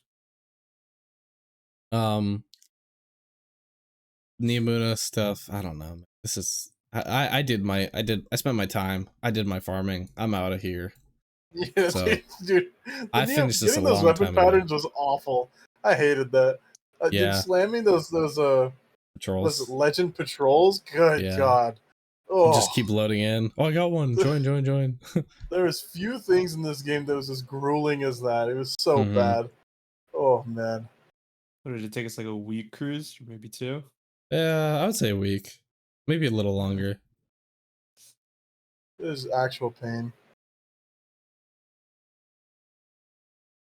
So yeah, that's you know, that's something that's cool. They're doing it through the Throne World thing too, which is cool, That's I guess. You know, if you need them. I don't. So anyway. if you stayed up to date, then you're fine. All right, here we go. Did we miss anything? Bungie has their own. We didn't look at the PlayStation Plus game catalog. Oops. Oh my god. Their site today like crashed for this. And I bet it's because people want this emblem. I think it's pretty cool looking. I actually was like curious. I was like, oh, let me go see. And it broke. You had, after like a few hours, they had this like hour-long queue just to access the site. We got a teaser trailer for the 22nd, which is also a teaser. I said this in Gen in our server, but I was like, it's kind of funny they have a teaser trailer for a showcase, which is for something 6 months away, which is also just kind of like a trailer, right? It's kind of strange to think about. It's like, yeah, here's a trailer for a trailer. Yep. If you watch it for like 30 minutes or whatever, you get this. So, you know, tune in, sign up with your account, make sure you're eligible for drops, and get the school emblem. I think it's pretty cool. I like it. Better than last one.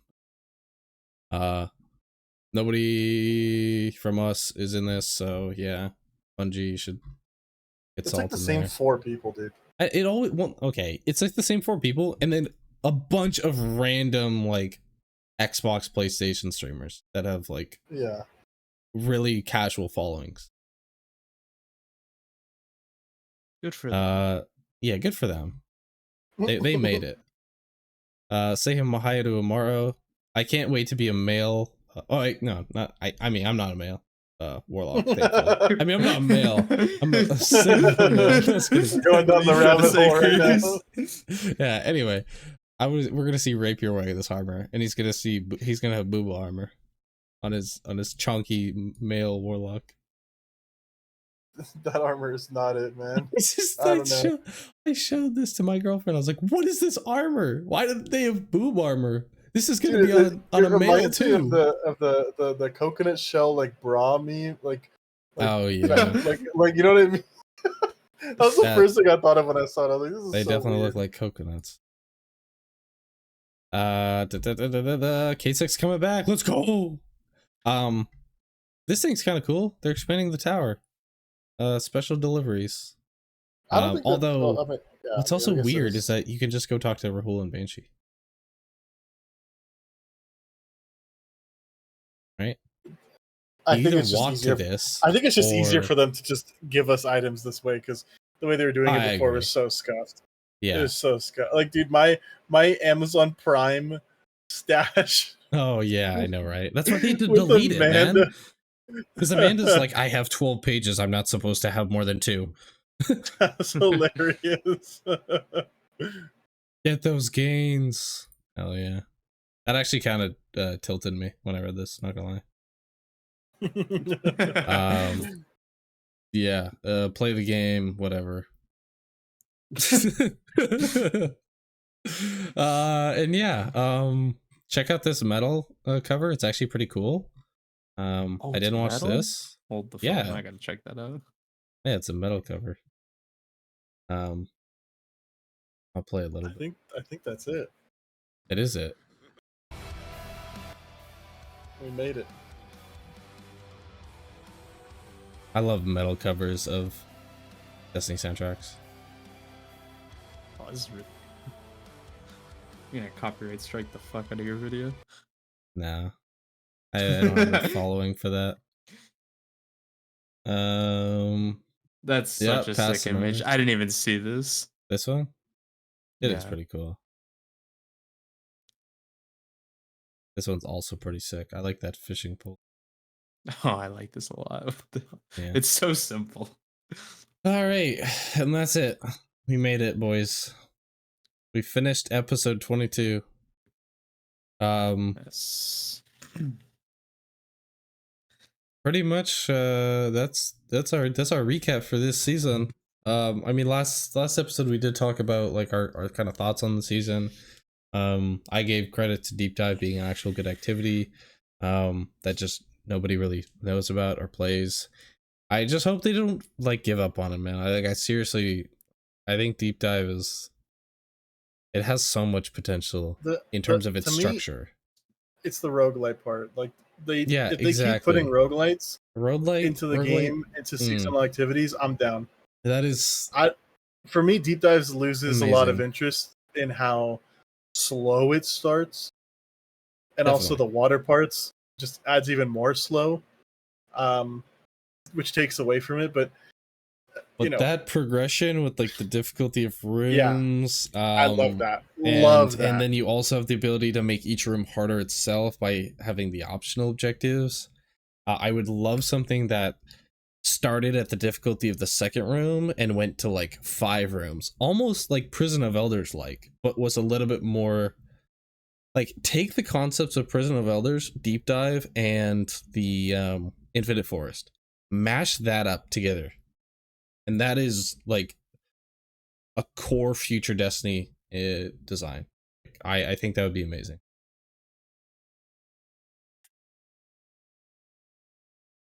You guys have anything else you want to add? No, I think that just about covers it. I mean, we're gonna do another episode. You want to do it next week? Yeah, we'll do next week. Probably end of the week at some point. That'll be like our showcase. Probably Thursday. Yeah. We'll hit showcase and also just kind of like seasonal talk.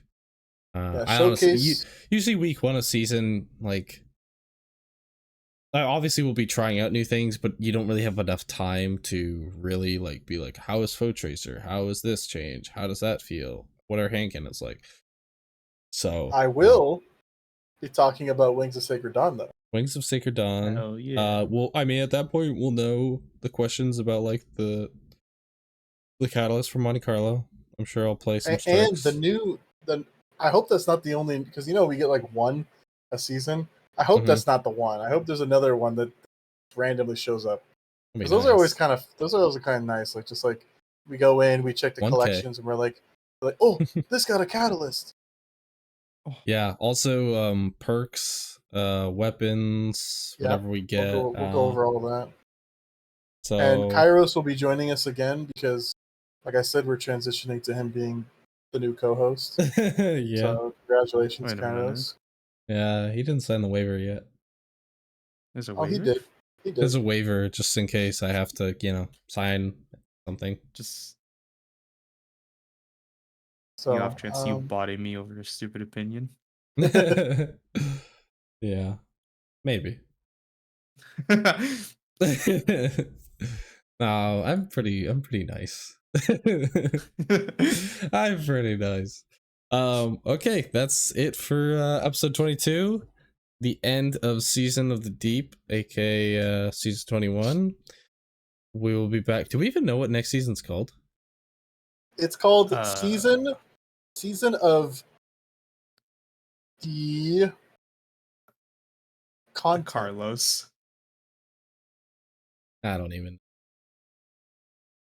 We don't know what it is. But